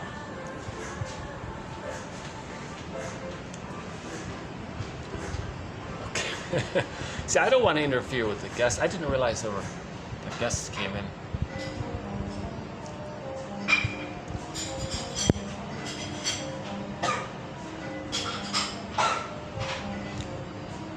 Well,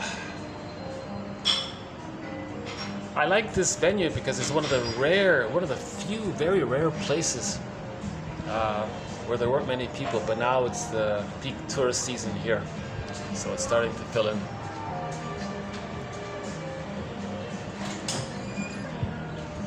unless I can train myself to do these videos and ignore the distractions, I find myself easily distracted. Much more. See, that's something new for me. I didn't realize that I'm so. It's embarrassing to admit this to the potential viewer in fantasy. By the way, nobody's watching virtually. The average video might get 3, 4, 5 views, but the total watch time might be like 1 or 2 minutes. So nobody's even.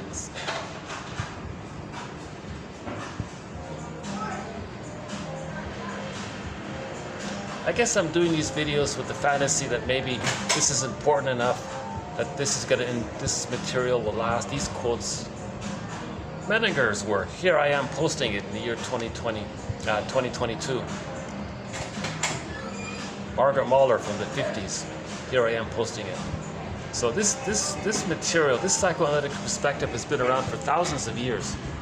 So it's going to survive. That's why I kind of persist, partly. Now Menninger, he's a little tough to read sometimes. He goes off on these grand sociological theories.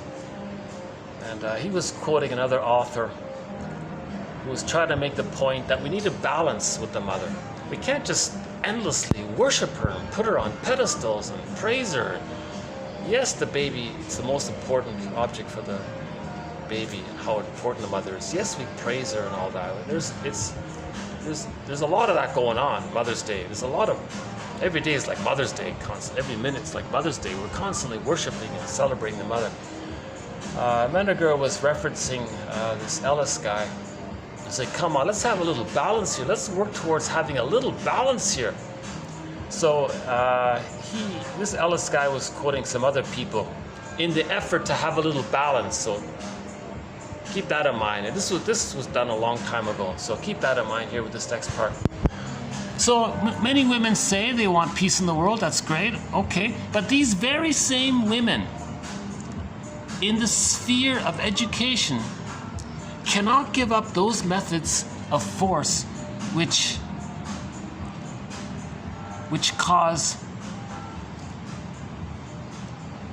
bring out rough passions and unworthy ideas of rightness, says Ellen Kay.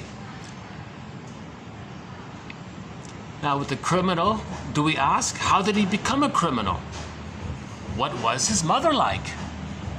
Says Brockhaus, asks Brockhaus, whoever he or she is. Right? That's underappreciated. What was the mother? No one asks, what was the mother like?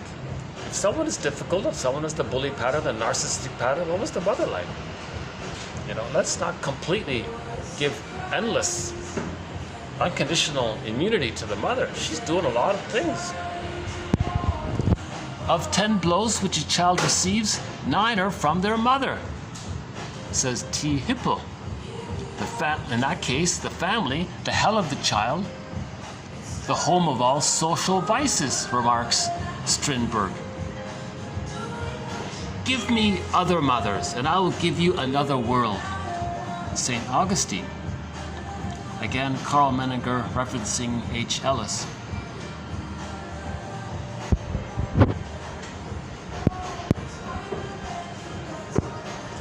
Just to bring in a little reality here. Not all mothers are goddesses and perfect angels who provided unconditional love. A lot of mothers put their love on condition. On condition they stay dependent to her to meet her needs. Oh, do we have some guests here? No, that's the waitress. On second thought, maybe I will go back to my original spot. Hold on a sec.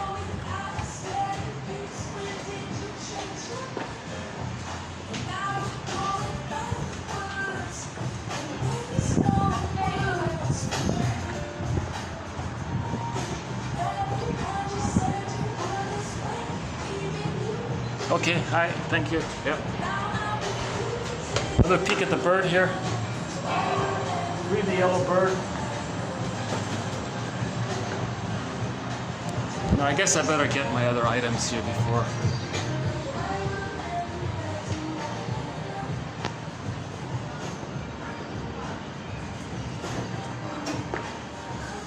Yeah, see, I need my keyboard and my cord there.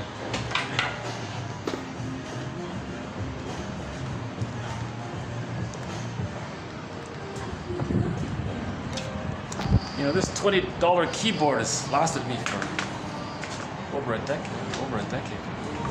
Still hanging on, right? Okay, I now realize I gotta stick to this table. This table has been good to me.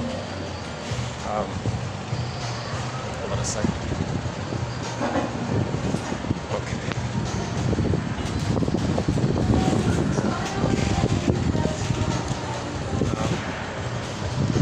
Yeah, I'm feeling a little guilty if I interrupted others. I have an exaggerated guilt complex. I do. I feel guilty easily. Yeah. I feel badly if I have the thought, but maybe it's a little exaggerated. There are normal annoyances. There are normal everyday things going on. We deal with them all the time. But I feel maybe a little. I think something like that comes from the feeling of being overly responsible for our mother's well-being. You know, thinking we have to save them because if we save them, then we'll get the love that we need. You know, it doesn't work. But we're stuck with that memory, right? So maybe an exaggerated sense of guilt is a mirror, a trigger that brings up that the person as a baby felt overly responsible for the mother. Now that takes place in the effort for the child to have a connection to the mother. But if the mother was so painful, then this pleasurable desire for the connection gets blurred in or fused with the rejection and the pain. Now this phenomena, Bergler calls the pleasure and displeasure, the etiology of the pleasure and displeasure principle, which can lead to self-defeating or behavior. His jargon for this is the libidinalization of guilt, or the libidinal, like life force is pleasurable, so the pleasurable giving, the libidinalization giving pleasure to the rejection because of the blurring there. How do we describe this blurring here? He sometimes calls it the libidinalization of guilt. There's the guilt complex, right? So the child has pleasure to bond to the mother. He has to bond to the mother, so he has to give his pleasure to his mother, but the mother's rejecting. So the pleasure and the pain of the rejection get blurred up. This dynamic he sometimes calls the libidinalization of pain or guilt, or he builds a theory around it called psychic masochism. Now there are other components to his theory of psychic masochism, because as a defense against this pain, which is a deep pain, a horrible pain, what a horrible condition to feel that every time there's pleasure we're being reminded of being rejected. We can't face this, oh my God. So as a reaction, as a defense mechanism against this phenomena, so that was an original defense mechanism, the blending, the fusion, mixing it up, because that's one defense mechanism. We can't face that defense mechanism, so we have a layered thing. Now we have pseudo-aggression. Now we have demanding defense or dysfunctional behavior, emotion. Then we think our problems are based on that. That's the misleading defense mechanism, but we need to face the misleading defense mechanism to get underneath it to find the true issue, the leading defense mechanism, which is this so-called psychic masochism.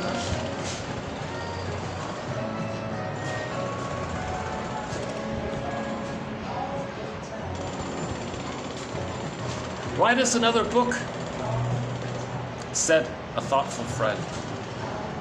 You've already written Man Against Himself.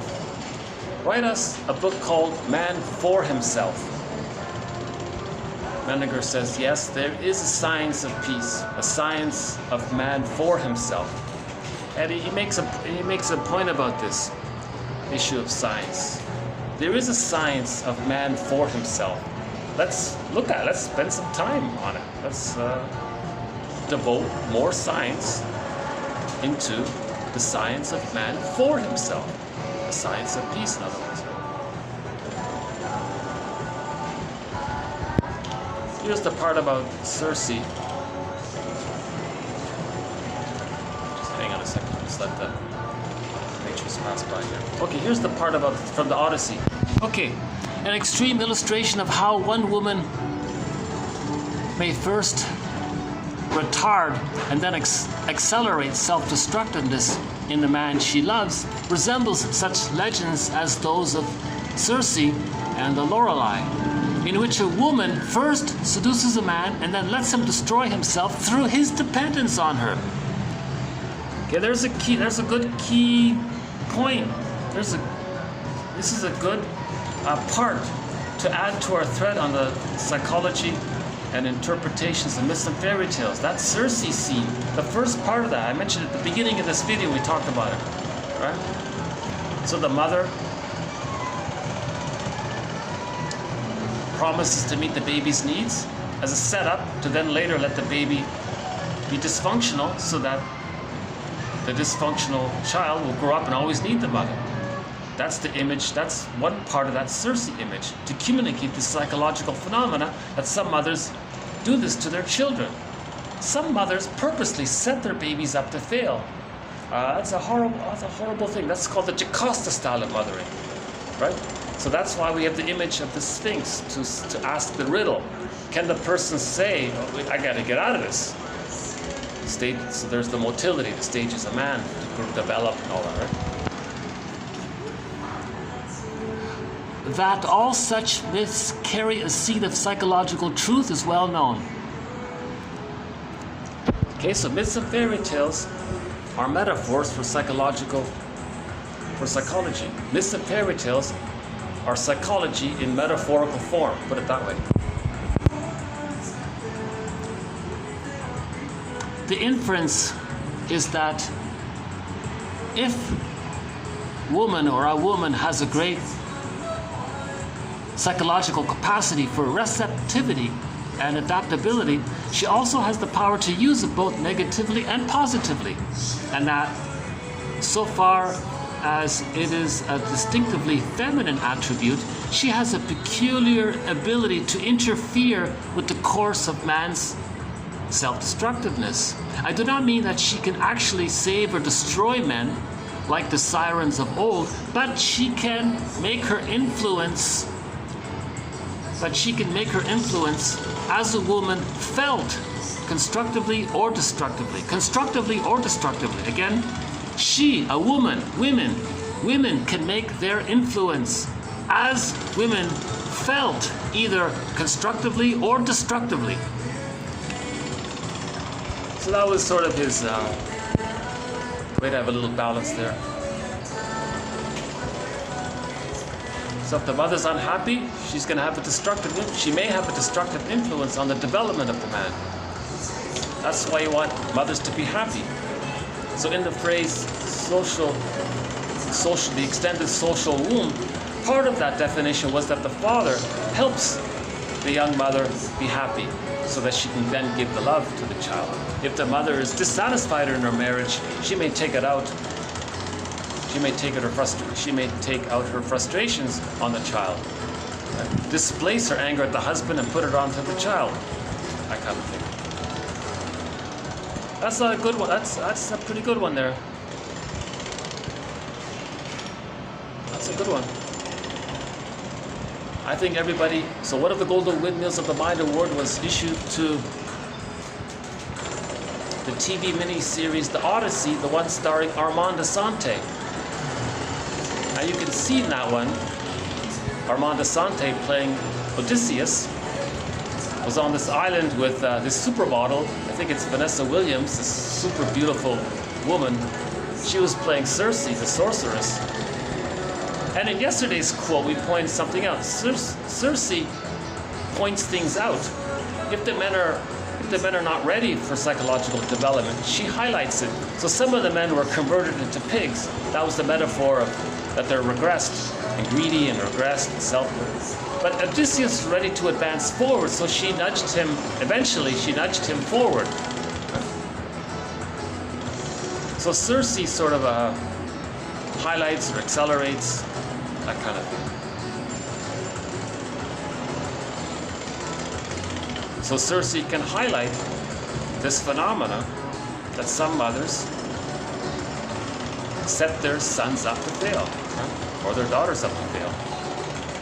Because the mother wants to communicate that she felt that her mother failed her.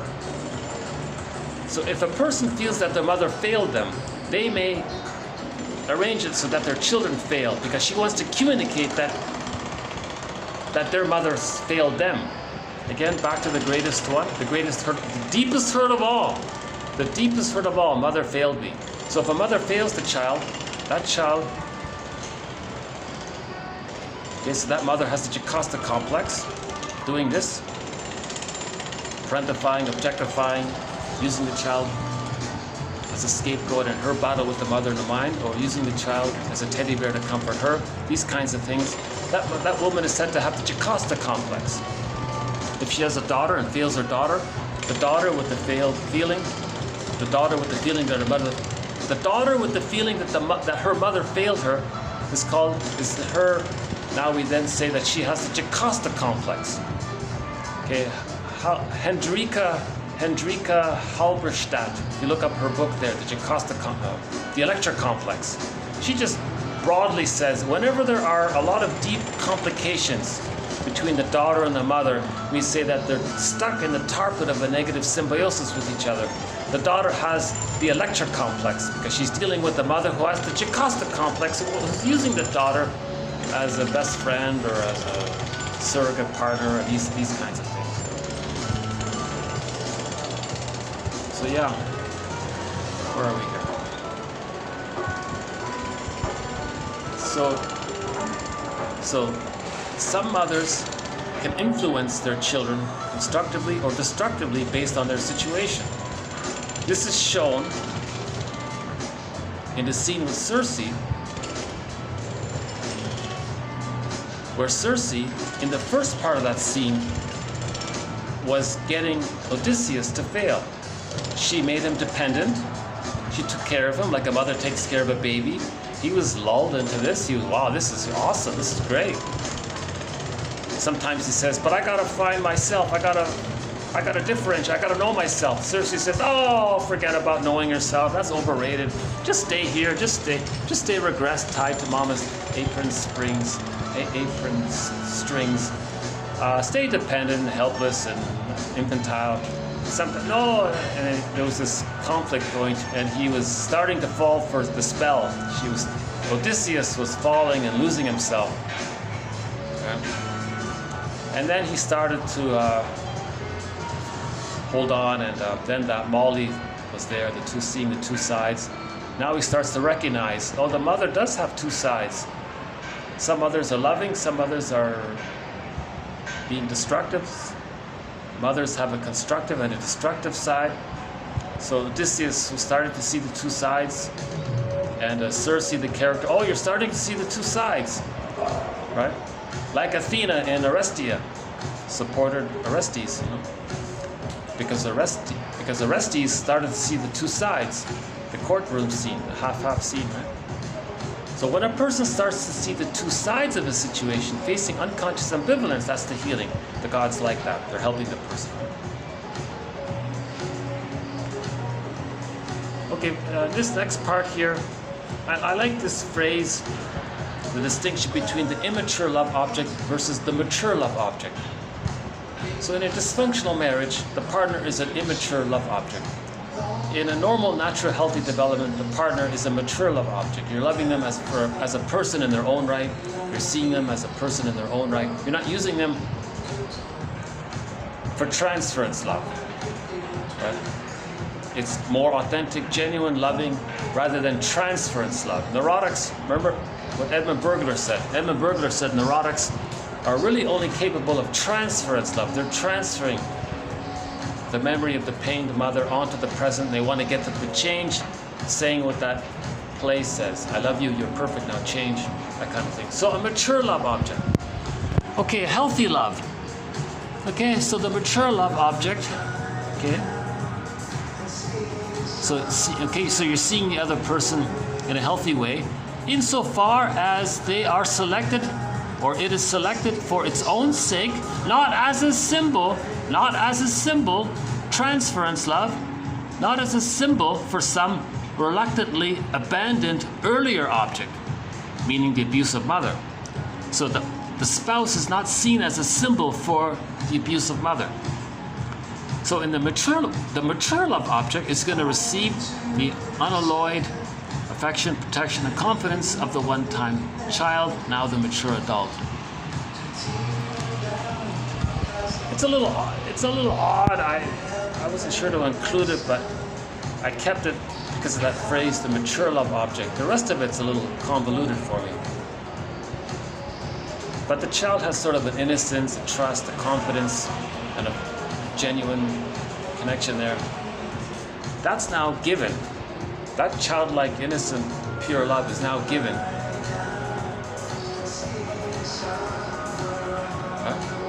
to the spouse.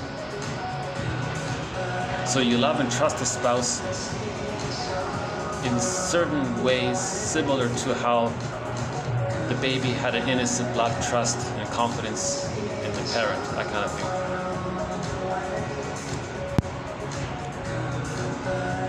In the last video, I ended the last video,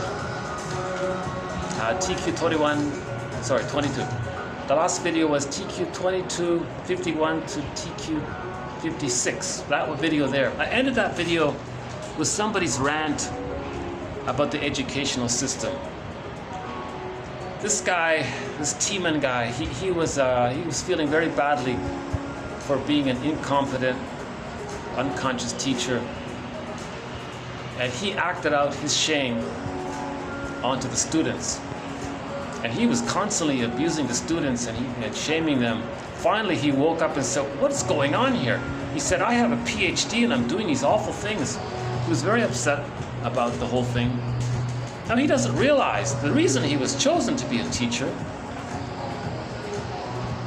is because that's sort of part of the plunder system. So just briefly, the plunder system is 10,000 years ago, humans discovered farming and agriculture. We got a huge burst of serotonin. Perhaps the theory is we habituated to it. Now, when something gives you serotonin, when the thing that gives you serotonin is no longer available, the person feels stressed. So let's say there was a weather problem 10,000 years ago or something. People felt stressed, so they started to panic. Now they started to hoard because they keep getting the thing that got them the serotonin. So now people started hoarding and greed and hoarding and greed. So that was sort of the plunder system. Now, how do you plunder?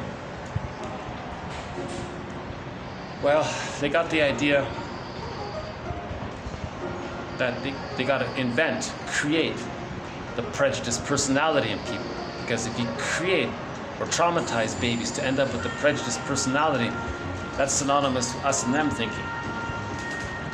So they got the idea to suffer the children. So babies are traumatized 10,000 years ago. Prior to that, all babies got a secure attachment style. The temperament was the tolerant personality. So in the global village, it was a tolerant personality. When they started the pillage model, then it was the prejudiced personality.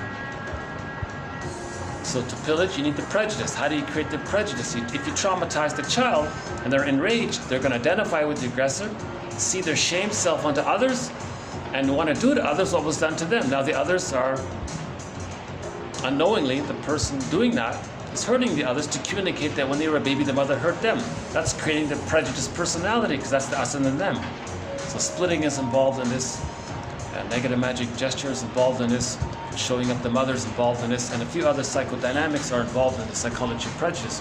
But the main thing is either it's a negative magic gesture, shaming others to communicate that you were shamed, or just seeing the boogeyman, the frightening mother, onto others and saying how bad they are. However, either way or at the same time, it leads to the us and them mentality, because the psychic structure, the splitting is still there, the goddess and the demon. Okay? So the baby is shamed, the mother's a frightening, devouring monster that wants to eat him. See yesterday's video. And there's this made-up infantile megalomania, and they take refuge in that. So the prejudiced personality was there to create, quote, as one author said, a pool of poorly paid workers to do all the work. Unnecessary, horrifying condition throughout the past couple thousand years. 10,000 years mainly, right? So for the past 10,000 years, humans had it pretty bad by the looks of it, by the sounds of it. If you listen to Alice Miller and Lloyd DeMause and Leonard Shengold and others, children were treated pretty badly. They were objectified to either make them an administrator, the aggressor, or to be the victim of the plunder system. There's this huge us and them mentality that facilitates the plundering. Right? Now, when the schooling system came along, they wanted to reinforce it. The purpose of schooling was to make people knowledgeable enough to, George Carlin has a quote about that, the comedian. Just smart enough to operate the machines, but not smart enough to question anything, right? So the schooling system was an extension, was a continuation of the plundering mentality. Let people have the prejudiced personality. So the criteria to be a teacher, one person said, was you choose people with a narcissistic pattern, because they're going to spread their pathology onto the children, and they're going to end up with a prejudiced personality. Now you listen to Jane Elliott. Jane Elliott says, if you graduate high school and you're not prejudiced, it's a miracle. You should have failed. In order to graduate, you need to be prejudiced. And all of the curriculum, all the books, it's to promote the prejudiced perspective, right? So the schooling system is just an adjunct of the plunder system. As is, was, is religion. Religion blocks healing. The purpose of religion is to prevent healing. They preempt healing by promoting splitting, because the main motif in the religious stories is goddess and demon. That promotes the psychic structure of the babyhood trauma of mother was abusive, and there's to not feel it as a defense against it, you hallucinate an ideal breast, a heavenly goddess breast. That's the religion. The babies invent religion. So Faber explains, imagine the breast in the sky. It loves you, knows you, sees you. You're one with it. You feel safe and blissful. Garden of Eden, oceanic oneness. Now, the speaker at the podium may try to coax your original memory as a baby of when you were in the Garden of Eden, in the womb or nursing. And if it does come up somehow, or you get a sense of it somehow, the speaker says, did you get an experience of how you felt as a baby but forgot? Did you get a little glimpse of that Garden of Eden feeling? Oh, good. Now you're a believer? Yeah? Oh, we'll see you next week. Put money in the basket. That kind of thing. So the gambit of religion, okay, C2118, Mel Faber, or his book, The Psychological Roots of Religious Belief. That book has won a Golden Windmills of the Mind Award. That one there. That's a whole thread, the psychology of religion. But religion is a tool of the plunder system. Keep people infantile, get them to imagine the good breast, to reinforce the splitting, because if you reinforce the splitting, you're reinforcing the us and them, you're reinforcing the prejudiced personality. The prejudiced personality is needed to plunder us and them, right? So religion was there to promote the plunder. Remember, we plundered because we panicked.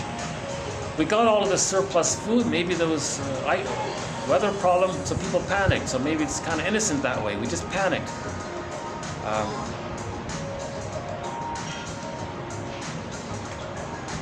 So religion came along, and then schooling came along, and it influences, and the schooling that influences the cultural, the media, and you can see it in the media. The prejudiced personality is sort of subtle. It's very subtle, but you can still constantly see the prejudiced personality in it, in their innuendo, and it's constantly there. Even in documentaries that show sympathy or support for the indigenous people, they're actually promoting the prejudice while they're claiming.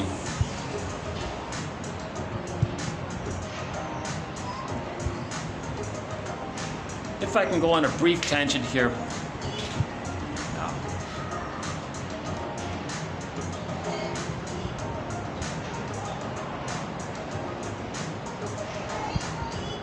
In other words, the prejudice, the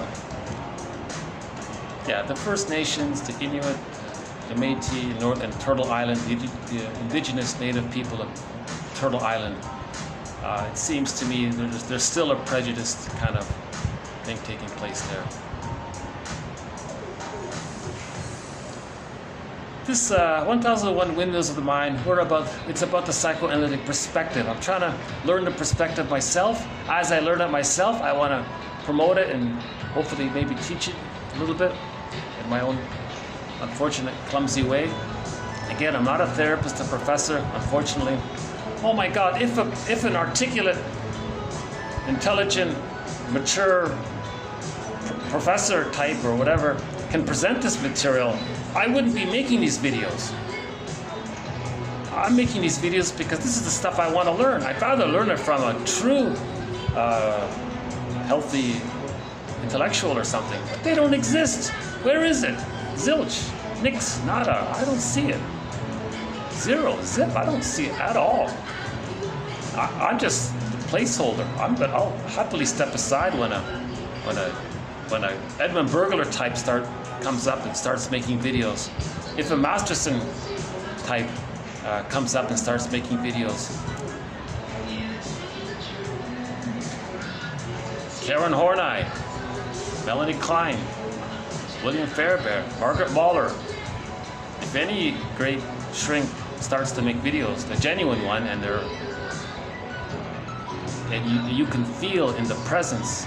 You can feel in their presence that they have the psychoanalytic perspective very well in themselves. Who they are. What does he say here?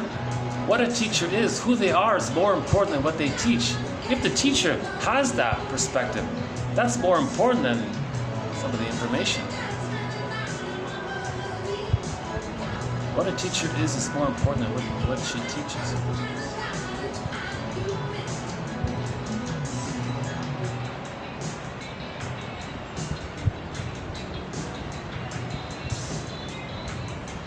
That's why I'm disappointed. Where are the videos and audio interviews with Edmund Burglar?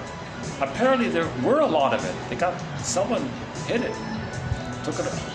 There's barely any reference to Edmund Burglar. Now somebody made a little video about this on YouTube. If you look up the video, The Architecture of the Subconscious by Edmund Burglar. That's the title of the film. It's a short 20-minute little presentation called The Architecture of the Subconscious regarding Edmund Burglar's work. It's a little unclear. It's partly there. I don't think they explained the courtroom metaphor very well. So that part's deficient. But the first part of it, and just awareness of that there is such a person, that there was such a person as Edmund Burglar. 24 books, 300 papers, the #1 most prolific author of psychoanalysis direct into the English language. He has a lot of great material.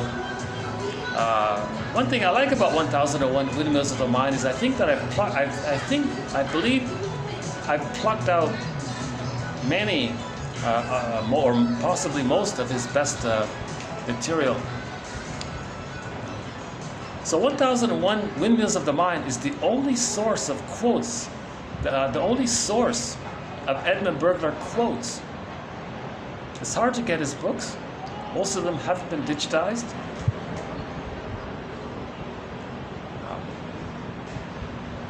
It's not perfect, but I felt like Edmund Burglar was a great teacher. I believe he must have been a great teacher. Somebody who wrote the preface to one of his books said he did hear. He said he was the trustee of the Edmund Burglar Foundation or something, and he said he did hear it, some of his audio, and he said he was warm and kind and friendly and humorous. I thought, oh, that'd be a great teacher. You know? I'm thinking maybe Mel Faber might have been a good teacher. Why didn't he make videos? Because he just passed away very recently. Why didn't Mel Faber make a series of videos teaching the psychoanalytic perspective? Now I'm thinking because he's a professor at a university, maybe he wasn't allowed to or something. I don't know. As far as I know, I'm the only one trying to present the psychoanalytic perspective. While I don't fully have it myself, I'm trying to develop it myself. I'm trying to build it like these construction cranes. I'm trying to build it like those hardworking men are building that building there. Another glimpse.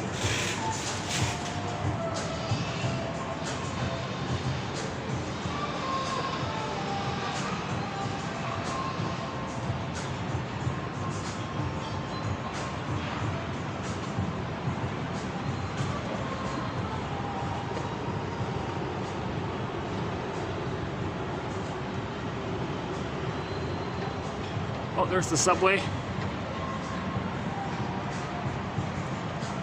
There's some people playing basketball, I think.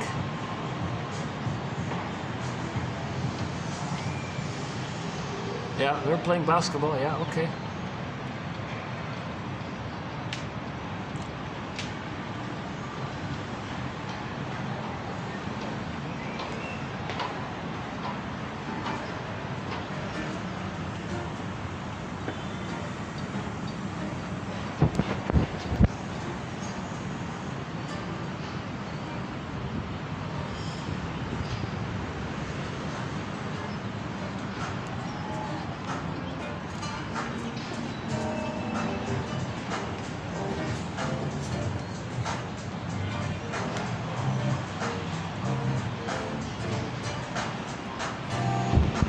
Okay, lesson learned. From now on, I'm going to stick to this spot. This is the less popular end of the restaurant. Yeah, I do feel more comfortable here after all. Yeah, I do feel.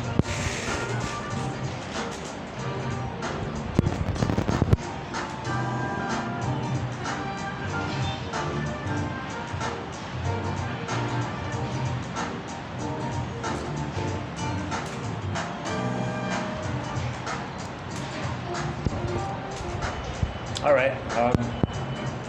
Free the yellow bird. Can you see it there? I'm not sure if it's showing up there, but there's some Art Deco here of a parrot. It's a fake parrot in a cage. Actually, it's an orange. Oh, he's not yellow. He's orange. Free the orange bird. I was talking about the movie. In the movie, The Gods Must Be Crazy #4, the one in Hong Kong. Ixao's mission, to free the yellow bird.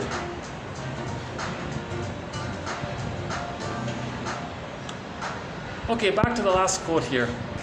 So, in the last video, I posted a quote from a professor who went on a rant saying he was very unhappy that he didn't receive any training, any education on how to be a humanistic teacher. He doesn't realize that he was a useful idiot. They picked him because he was a shame-based teacher, angry, narcissistic, shaming teacher. Oh, good, perfect. Put you in the classroom, knock yourself out. Spread your prejudice into the students. We need prejudiced personalities. So that's, one person said, that's sort of a covert criteria when picking teachers. Are they sort of negative and shame-based and pedantic and very carrot and stick and crude, motivated by shaming? Are they like that? Oh, good, throw them in. Yeah, give them a high salary, give them 6 figures, whatever. We want all of his students to to graduate with a prejudiced personality, as explained by Jane Elliott, who was an educator for her whole life. Jane Elliott, her work has won a Golden Windmills of the Mind Award. Great stuff by Jane Elliott. We've talked about her recently, yeah. So that guy, had a little moral conscience. He got angry about being accepted for his negativity, and they wanted him to spread his negativity to the students, so he was always shaming his students, not realizing that that's what he learned from his parents, shame. So he's going to teach what he learned. That's all they cared about.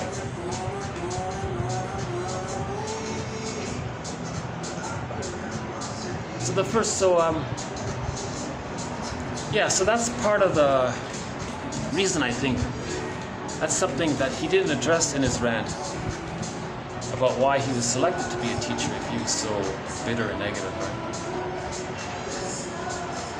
But he tried to make some reparation. I felt like he was in the process of making. He was coming clean. He was saying what he did. It was very embarrassing for him, I imagine. But he was a truth seeker. He went on this. He wrote this essay. He wrote that article. Right, team in there, and he concluded. I like his conclusion. He said, maybe we can dig it up here. His conclusion was. See?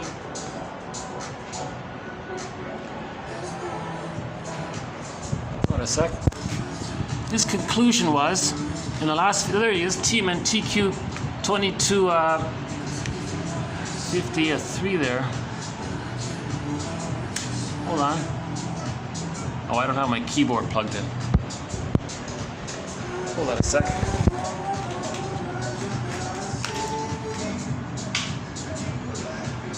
Let's get my $20 keyboard. Okay, hold on a sec. I won't read the whole quote. I won't read the whole rant. Just the last part of it.